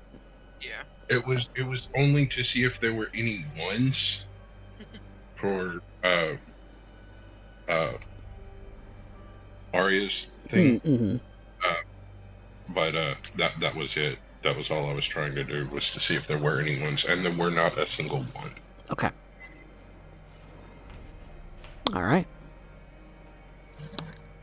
It does seem that this creature is not conscious, though. Can I still keep an eye on the area where I saw the what you described as a spirit before? Yeah, that guardian spirit, that's Arya's guardian spirit that you saw. Or the draconic spirit. Yes. Okay. Okay. Yes, the draconic spirit is still there at the site where we landed. It's just kind of like staring off at the rest of us from a distance until I tell it what to do. Okay. And Cypher's kind of run over and started to cradle the sort of small dragon creature that seems to have replaced the ship that crashed. What happened? He escaped.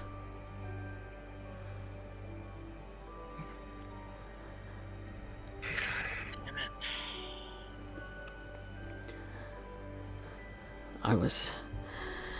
It was just... I can't think. I need to sleep. You do see that he does start to lean and his eyes shut, like he's passing out. Oh, someone catch him. Lagon's gonna reach out to try and catch Professor Cypher before he falls. You do see that he has similar injuries to this creature, along with the injuries that you just saw. That you know that he has sustained himself.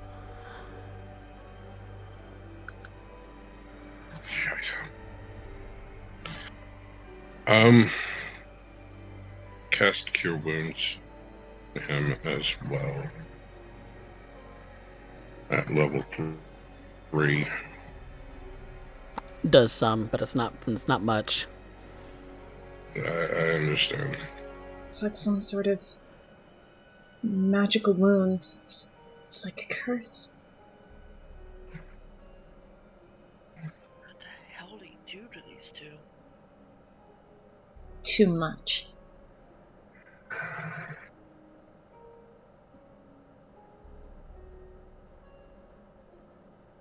I heard him. Right before we jumped ship. I heard him in my mind. Caleb. That can't be good. Well What did he say done. to you? Well done, he said. As if it was all a game. And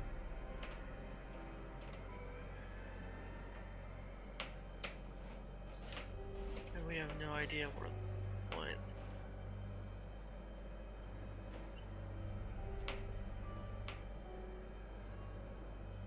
No clue.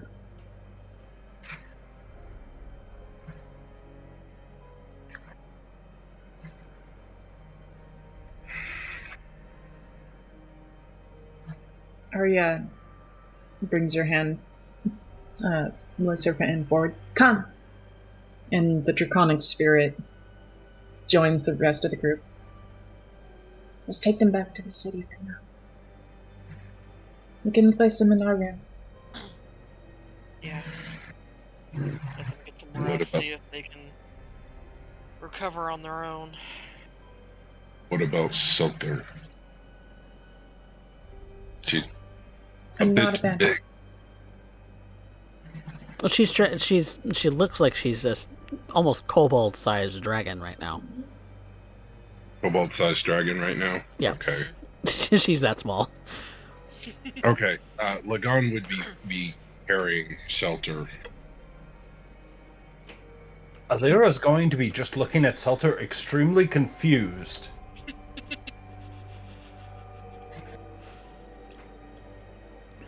And I'm going to try and pull Professor Cypher up. Vanya, could you help me? Try and get him on the Draconic Spirit. Yeah, Vanya would be helping her. The both of y'all will be able to lift him onto the spirit. This is going to be an unusual walk through town.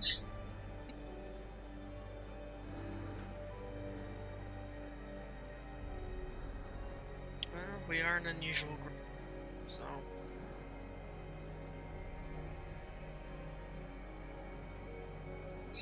quicker the better.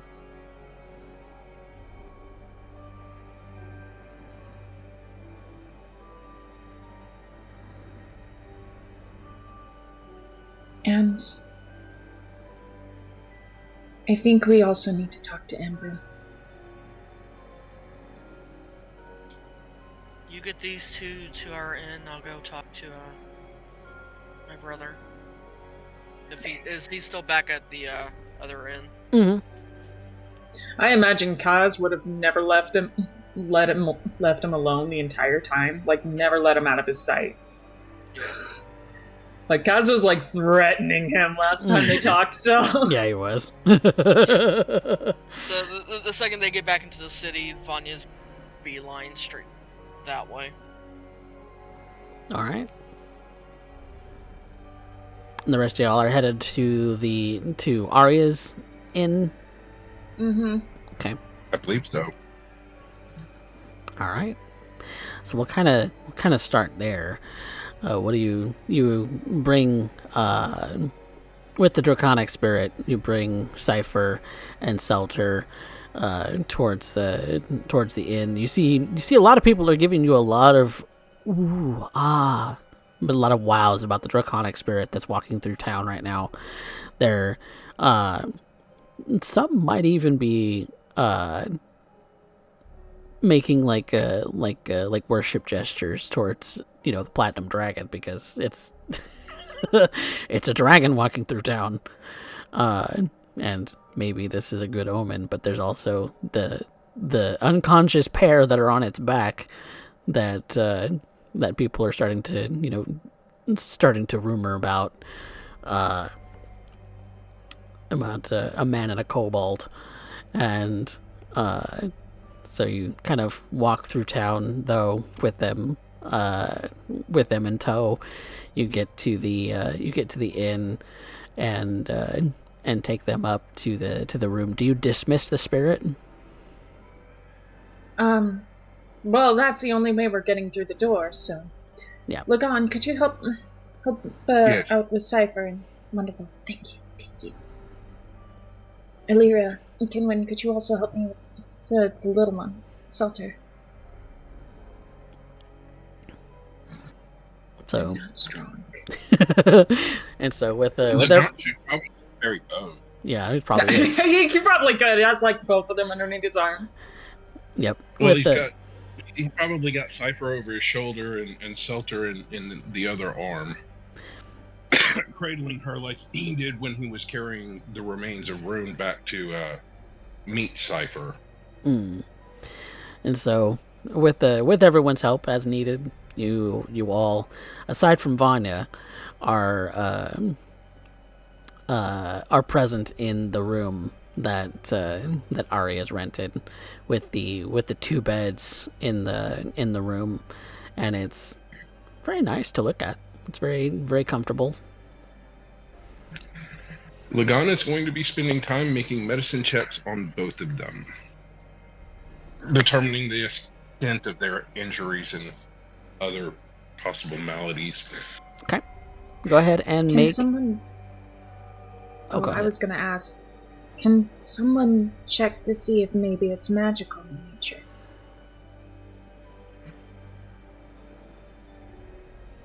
Would that just be me? If anybody has a will I detect can magic. do so as a ritual. Oh! If I had prepared that spell today, I believe I could. But you don't have detect magic ready. No. For druids, I know they can cast ritual spells. Do they need them prepared before they can do so, or no? I don't believe you need a ritual. That's the point of a ritual, is you don't need it prepared. It's just... That's the case for wizards, for sure. That's not the case for clerics, for sure. I don't know if that's the case for druids or not. Good question. Because wizards have their spell book as a way to cast the ritual with instead of their components. So that's how they can do it without having it Ritual prepared. casting. You can cast a druid ritual spell as a ritual if the spell has the ritual tag and you have the spell prepared. So no, I cannot, because I need the spell prepared. Okay. So much like clerics, you need it ready. Yeah. Okay. So unless somebody has detect magic or maybe identify ready. The one who has identify is not there. No, she's not. So you'll have to wait on any kind of magical detection of any kind of curse or likewise, but you can make medicine checks, Lagan. So go ahead and make me a medicine check for Cypher and a medicine check for Selter. Natural 20 for 33 on Oh, well, who did you say was first? Cypher. Okay, that's Cypher. And then it's only a 21 on Salter. I guess I'm very unfamiliar with any kind of dragons. Any kind of dragon-like being. Yep. Yeah. So on Cypher, when you go to examine him, he is indeed unconscious. He's breathing shallowly. He's kind of bleeding from his nose and ears. It seems to have stopped, but no telling if that will start happening again. You see that he has taken several wounds himself, some of which that y'all have been able to heal over at least a little bit. Got the bleeding to stop, but they're still very vulnerable. You see on his left side are 2 wounds that look as if they have burst out from his body, and the same is true on Selter. But the other wounds on the professor seem to be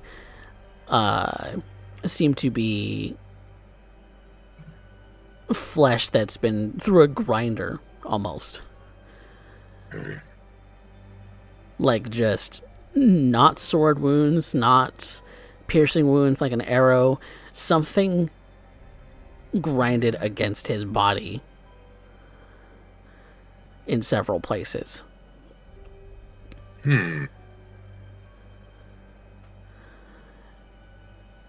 Lagan is just going to, after examining, carefully bandage the both of them and with them and keep an eye on both of them. And what you discover in most of the wounds is that black hair. Black hair? Yes. Like strings of hair just in the wounds.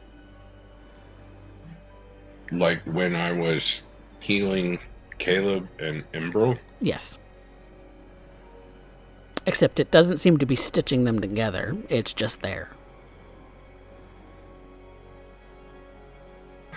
Okay, so it's not actively trying to put them back together. The No. hairs are there, though. Okay. Correct.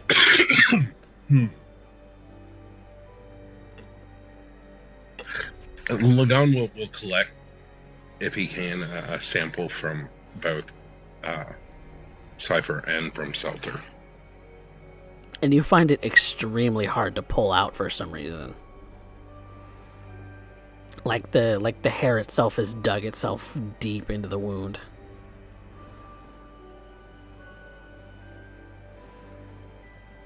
But you yank one out from each of them, and Right. it seems inert, like hair would be. Lagan's going to take an empty vial from the bag and, two. Put one strand in each of the empty vials. Okay. And keep them separated because I don't like this. They don't want to come out. They're not actively doing anything. It appears to heal. I may need to remove all of them at some point. All right.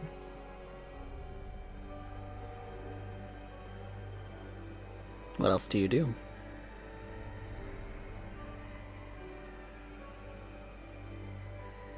Not sure what else there is to do.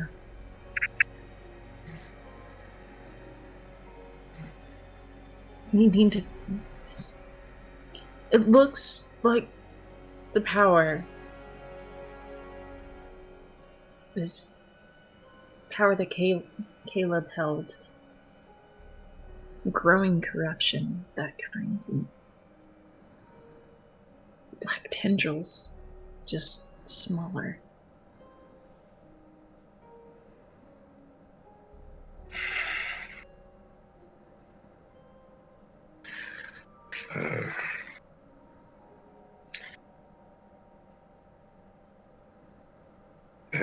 I hate to say this, Arya, but I may have to crash with you and Vanya for a while to keep an eye on them. That's fine. I'll go set up another room. That way, you'll be able to have this room with them. Both of them should be taking these beds, so. And after getting every as much as I can, getting them bandaged and place one of them. Actually, I'm probably going to place them on one bed together, where there's just enough room to keep them separated, because I don't have anything going into either of them, but I can keep an eye on both of them. Okay.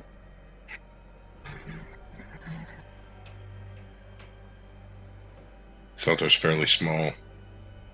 So is Cypher. Comparatively, these are beds big enough and tall enough for a Goliath because of the Goliath population in this city. Right. So. Right. I'm imagining this is like a king-size bed. There's two of them in the room, so I'm going to put them on one bed together where I can keep an eye on them. Yep.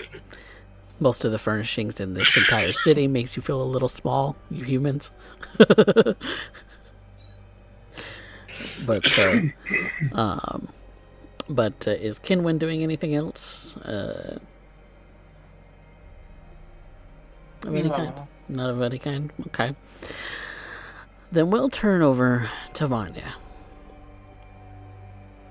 Vanya, you make your way back towards the tavern in which Imbrel would be staying, and make your way up the stairs to the common bedroom where all the beds are laid out.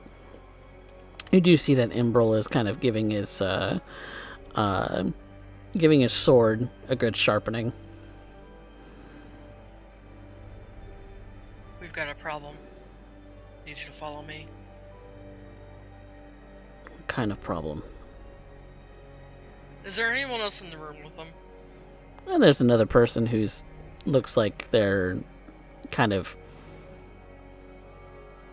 on a bed, kind of squirming around like they're drunk. She's going to switch to Elvish. Cypher crashed. Caleb escaped. Shit. We have a couple questions you might be able to answer. But you're going to follow me over to the other end. I'll answer whatever questions what you have, but I have to go after him. We'll decide what to do from there, but... And she's going to lead him back to the other end. And Cause will come with you. Yeah.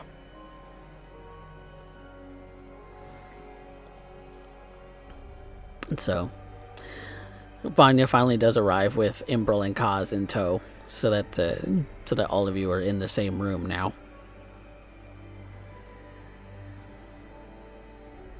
How are they? Not well. They're breathing. They still live. But they're not well. You haven't been able to get any more of the wounds closed?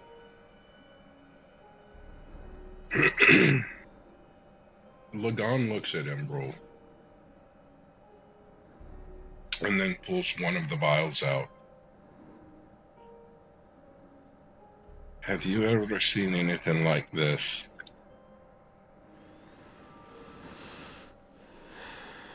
I Yes. removed this from their wounds. Yes, I'm aware. Okay. On you, it actually helps. With them, it appears to be doing nothing, but remaining in place, potentially being why their wounds won't close. Makes sense. That's what it's meant to do. Keep wounds from closing?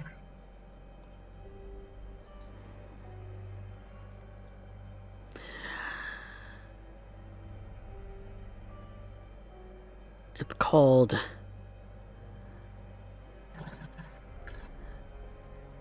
They call the spell Eldritch Blast. You fire a projectile of a mass of metal and flesh and it grinds up against the individual and implants those things into their body so that they cannot be recovered.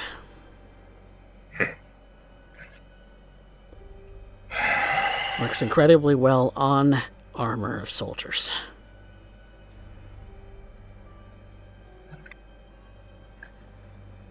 Alright. That's its purpose. First things first.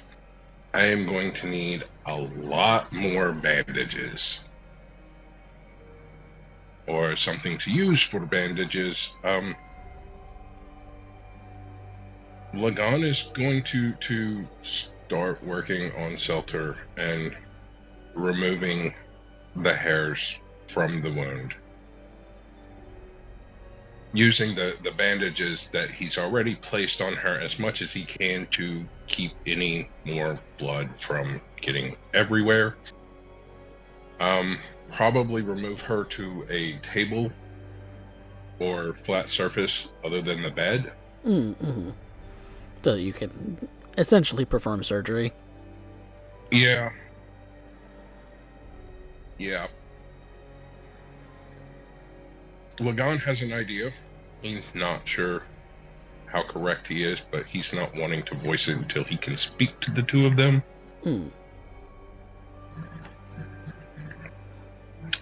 Just from the nature of these wounds.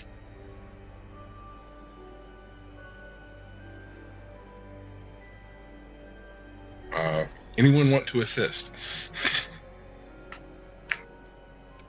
Sure. All right, so Kinwin will assist in the surgery that surgery, essentially, that Lingon will be performing. What about the rest of you? I'm afraid I'm not too familiar with these things, but at the same time, I'm not sure. I feel like I need to help somehow. So, I'm going to work on making sure all of our logistics are figured out. Vanya, if you could give me some money, I'm going to go shopping, get the necessary supplies that Lagan asked for, make sure that we are set here at this inn for a couple weeks, minimum 2, and we'll go from there. Yep, she's gonna hand over a baggie of coins. Okay. I'm gonna go after Caleb, Ambrose says. No, you're not. Unless you have some sort of tracking device or homing signal on him, you're here with us. Unless there's something you're not saying. As I've told you all already, he's my responsibility. He's your responsibility, and so you're gonna go and get killed by him all the same, therefore losing any opportunity any of us have to try and get to the bottom of this situation? Including you, including us? You think that's responsibility? You think going completely asinine, haphazardly, directly into danger, with no concept of what you're doing, no idea, is responsibility? What would you have me do? You're more useful here with us. I am You are more useful here. You have information and knowledge as to how this magic works. I have just about as much knowledge about it as you do. Then why? Why do you have it? You can learn what it is. And you have spent no time trying to decipher that? I will not. You will not what? I will not have you disrespect my choices for my country. I volunteered, same as Caleb. I'm not disrespecting your choices for your country. I'm disrespecting your complete disregard for any of your convictions. I'm disrespecting you. And I'm telling you that you are more of a threat when you are running out on your own, not understanding what you're doing or how you're doing it. You want to serve your country? I'll give you a hint. There is a worldwide cult going around right now that may or may not be a part of completely destroying your country. That is why I have to stop him. We don't even know where he's at. We don't know where this attack occurred. From the looks of these injuries, they were internal, not external. So unless you know how to track fart in wind, I doubt you're going to be able to find him right now.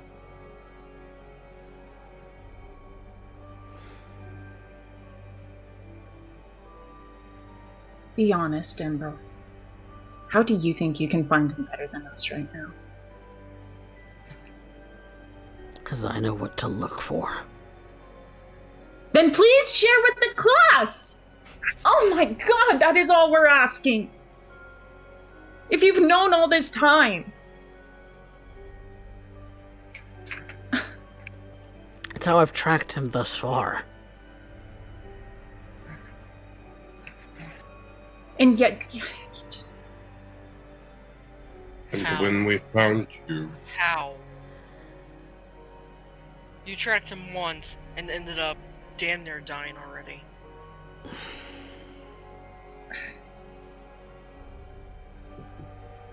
I won't stand around and do nothing. Then get over here and give me a hand. I have to Selfridge, one remove thing, these. he's gonna need more extra hands for Cypher.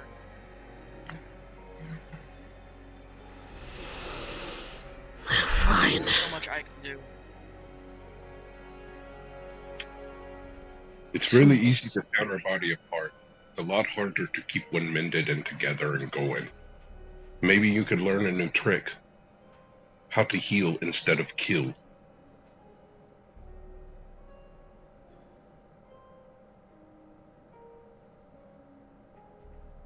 I'm gonna go shopping. I'll get you the bandages you need look on, and I will make sure that the rooms are figured out. I will Take be care, back Nick. shortly.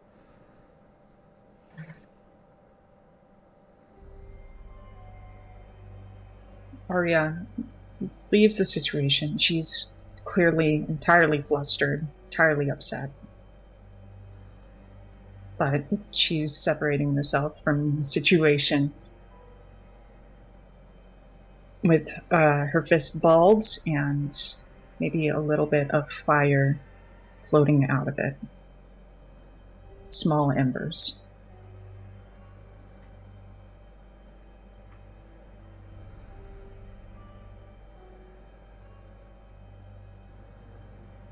Lagan looks at Arya.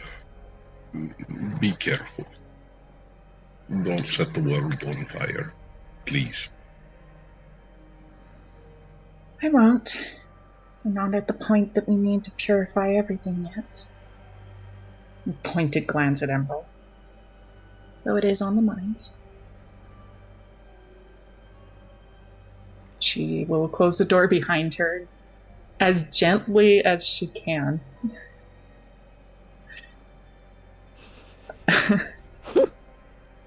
Okay then.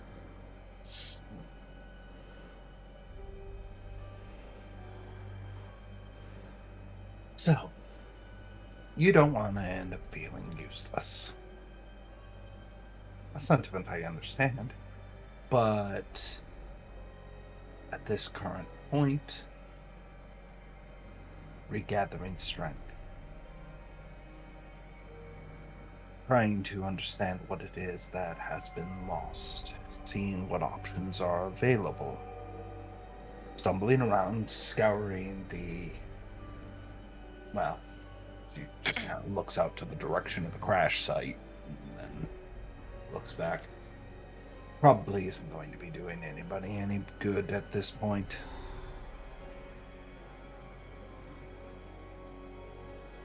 We are stuck in a weave. Thrashing about only gets one more entangled. Let us take a moment to calm tempers and recall exactly why we're all here. I didn't expect to end up seeing a ship suddenly burst into flames and crash into a forest today. To which I am still confused as to how that happened. So am I. But I thought this Cypher fellow was gonna have everything on all of the tools needed to contain Caleb. I stand corrected. We all did. He started to answer us and then he passed out, so we have no idea what happened there. Clearly he wasn't strong enough. Perhaps. But at the time, there was fewer options that we can end up having on the table. We took the best approach that we had at the time. We now have a better assessment of the situation. Does your rage benefit you in any way at this exact moment? Save for maybe alienating your own allies?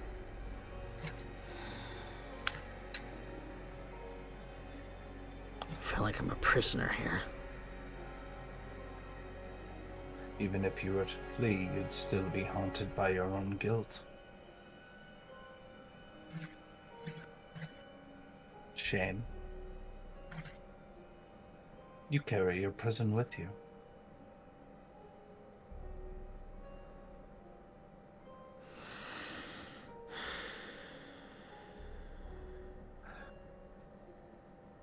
At this exact moment, there is little we can do about Caleb. We have one who is, well, two that are grievously injured, and they will need time to heal. And at this moment, we have a city that requires our aid just as much. We can either do a wild brownling chase, or we can end up here deciding to do something.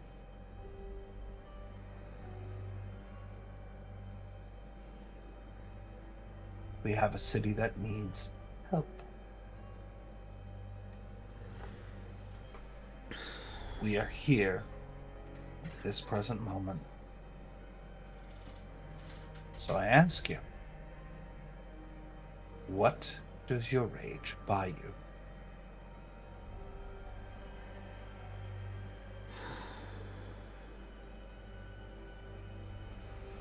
I suppose you're right.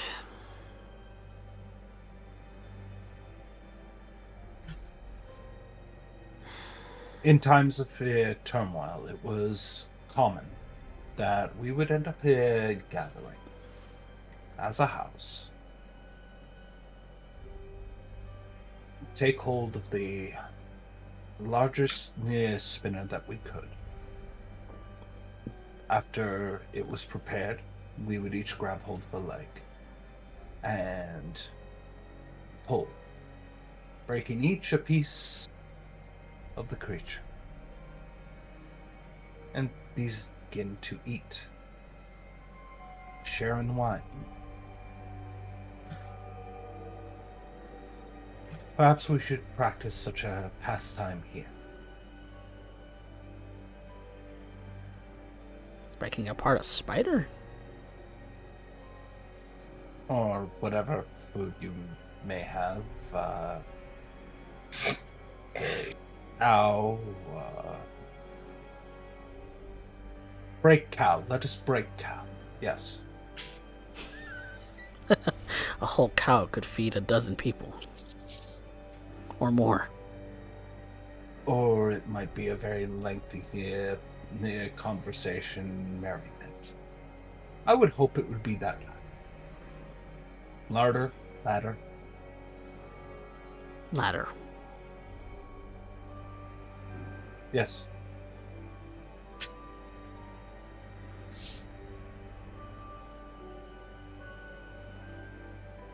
So, is everybody done moping about at this exact moment? Have we cooled our heels? Are we able to end up moving on? Sounds good. Good. Lagon's not moping. He's He's slowly working. instead Yeah. working. It is going to take some time. Yep. I imagine. If anything, she's been buying you time. At this exact moment, there is potential infiltration of a cult. There is a mob boss, a suspected murder, a fear of the populace, from the populace, of what will happen to their deceased loved ones, as they've heard rumor that has spread. The monks will probably seek us out and end up finding answers. We have a few answers we can end up bringing. More importantly, they end up now having the opportunity to give us more information of what the city needs. You're the lucky sevens, are you not? Heroes and adventurers who brave the Underdark, who have climbed mountains and bested dragons. You walk with giants. Do you just... Why are you excluding yourself from our group now? You hear Lagon say. Dude, you are one of the lucky sevens now.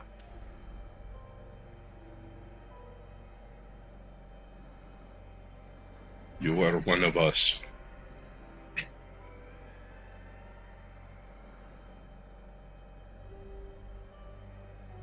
You walk among giants and have bested a dragon too.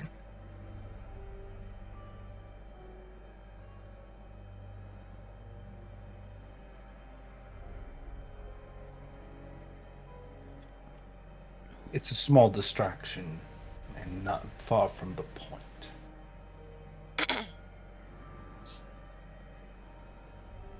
I will end up meeting you here back at the tavern.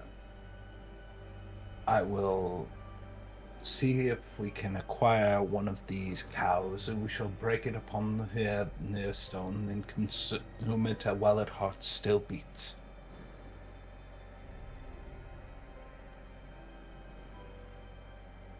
I am sure that wine will be available. Make sure you pay the owner before attempting that.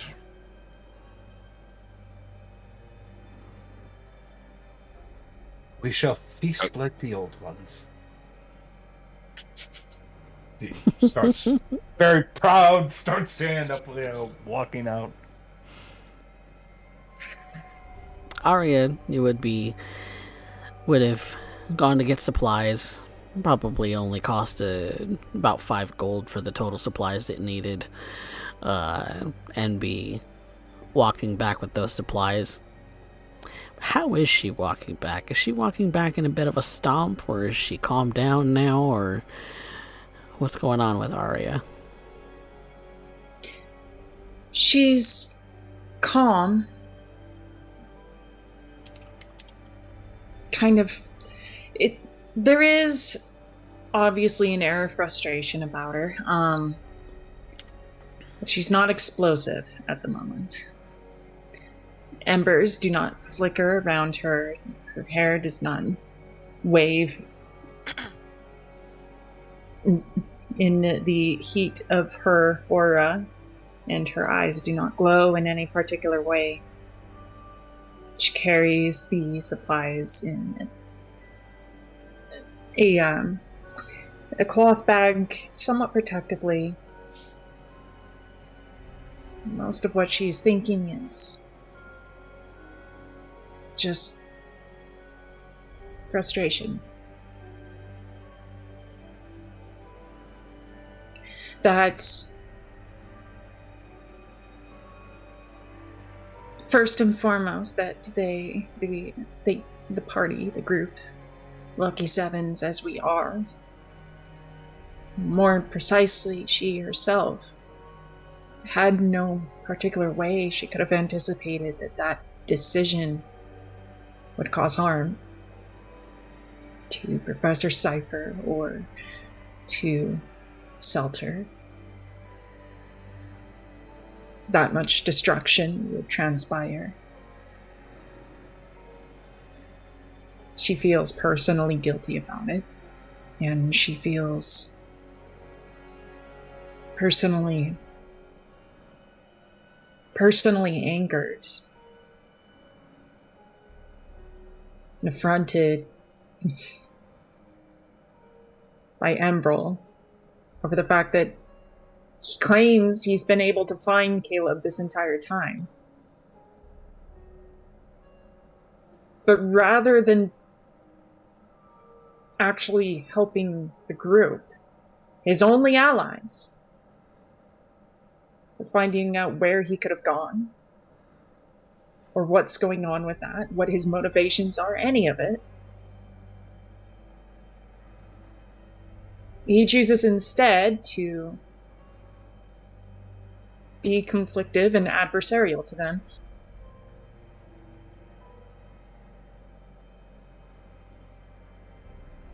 To her, she understands. He's probably just trying to protect his friends.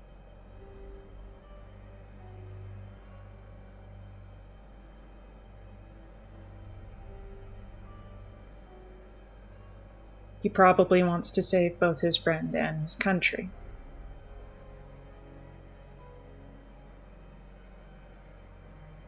Yet, all the same, he wants to sacrifice all of it. That's the worst of it. That martyrship.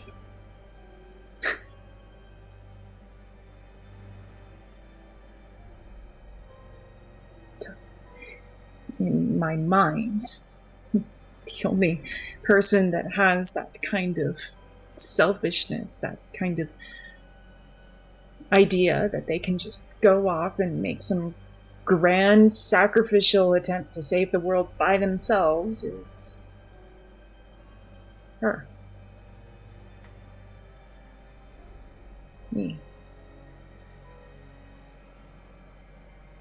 And look what happened.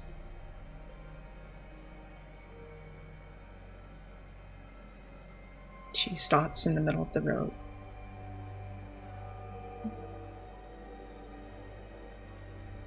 Feeling like a foreigner, a stranger to the times, to the land, to the people.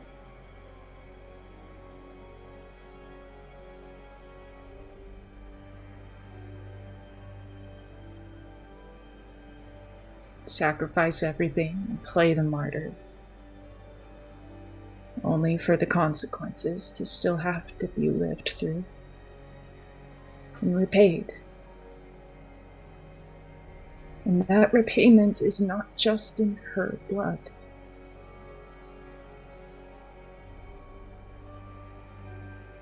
At this point, it's proving to be a failure on part of an entire country. A failure of hers that spills and sacrifices an entire country.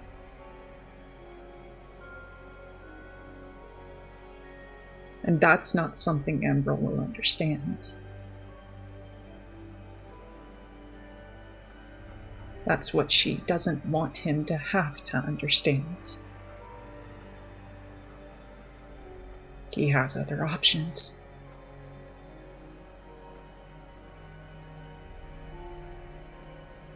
And she didn't.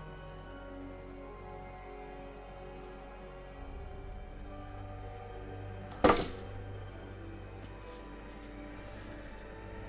now she's somewhere between not knowing who she is, or where she is, or even what she is.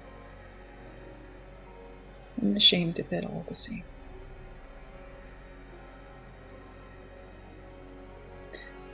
The cloth falls out. One of the rags falls out of the bag, and she scrambles, suddenly realizing where she is, to pick it up. And damn it. And tries and dusts off the dirt. And she just puts it in separate bag she carries on her instead.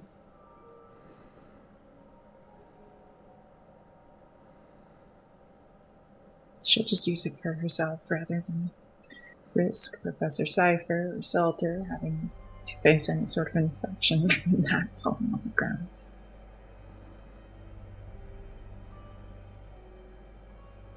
She continues back to the inn.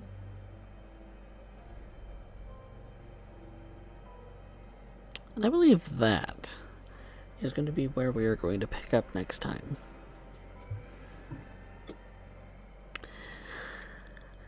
Thank you guys so much for playing. Thank you for hosting. Thank you. Thank you. Ah! Oh, it's a pleasure. Sorry I'm late, guys. It's all good. It's all good. I'm fucking happy you made it at all. I was thinking, Right? we're not going to have a Lagon this session. But no, we have a Lagon this session. I'm happy. Fantastic. Love it. Love to see it. Glad you guys were able to make it today.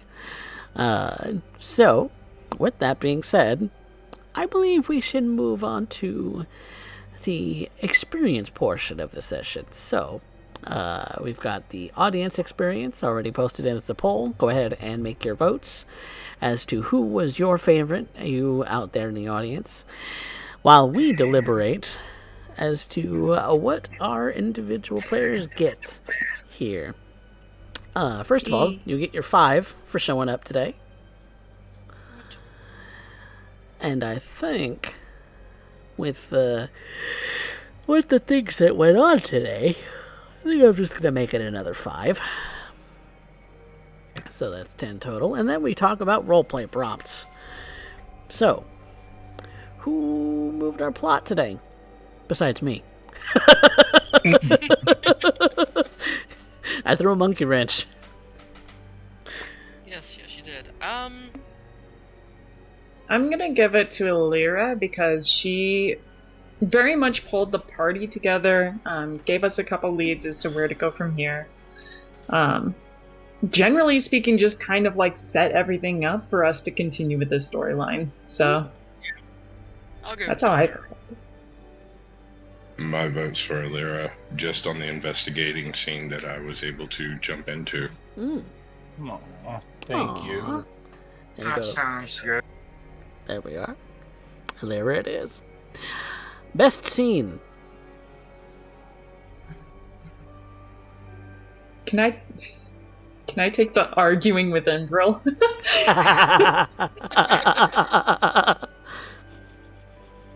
Oh, he made Arya so angry. Angie.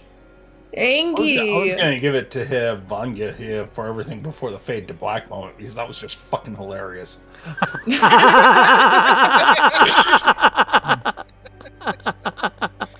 And it was just funny on how Raven's just pushing it further and further. It's like, fade to black.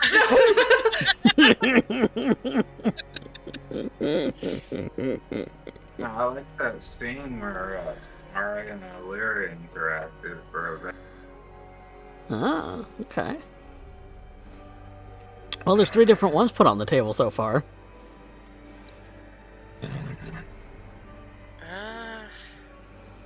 What you think, the Raven? As much as I want to take it for that scene, I'll give it to Arya for the argument. Okay. Other goodie. All right. Yay! Arya I it hope is. so. I was anxiety shaking.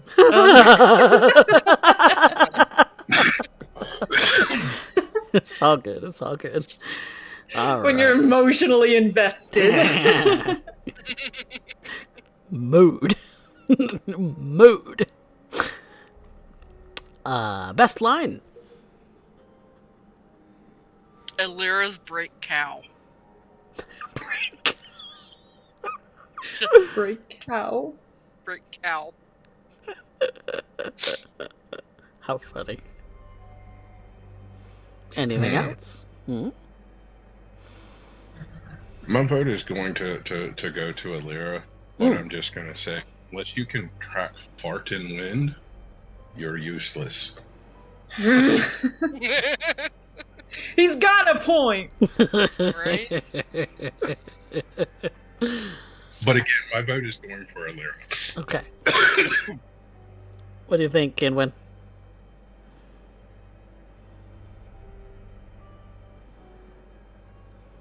Who's got our best line from tonight? Which one did you like the most?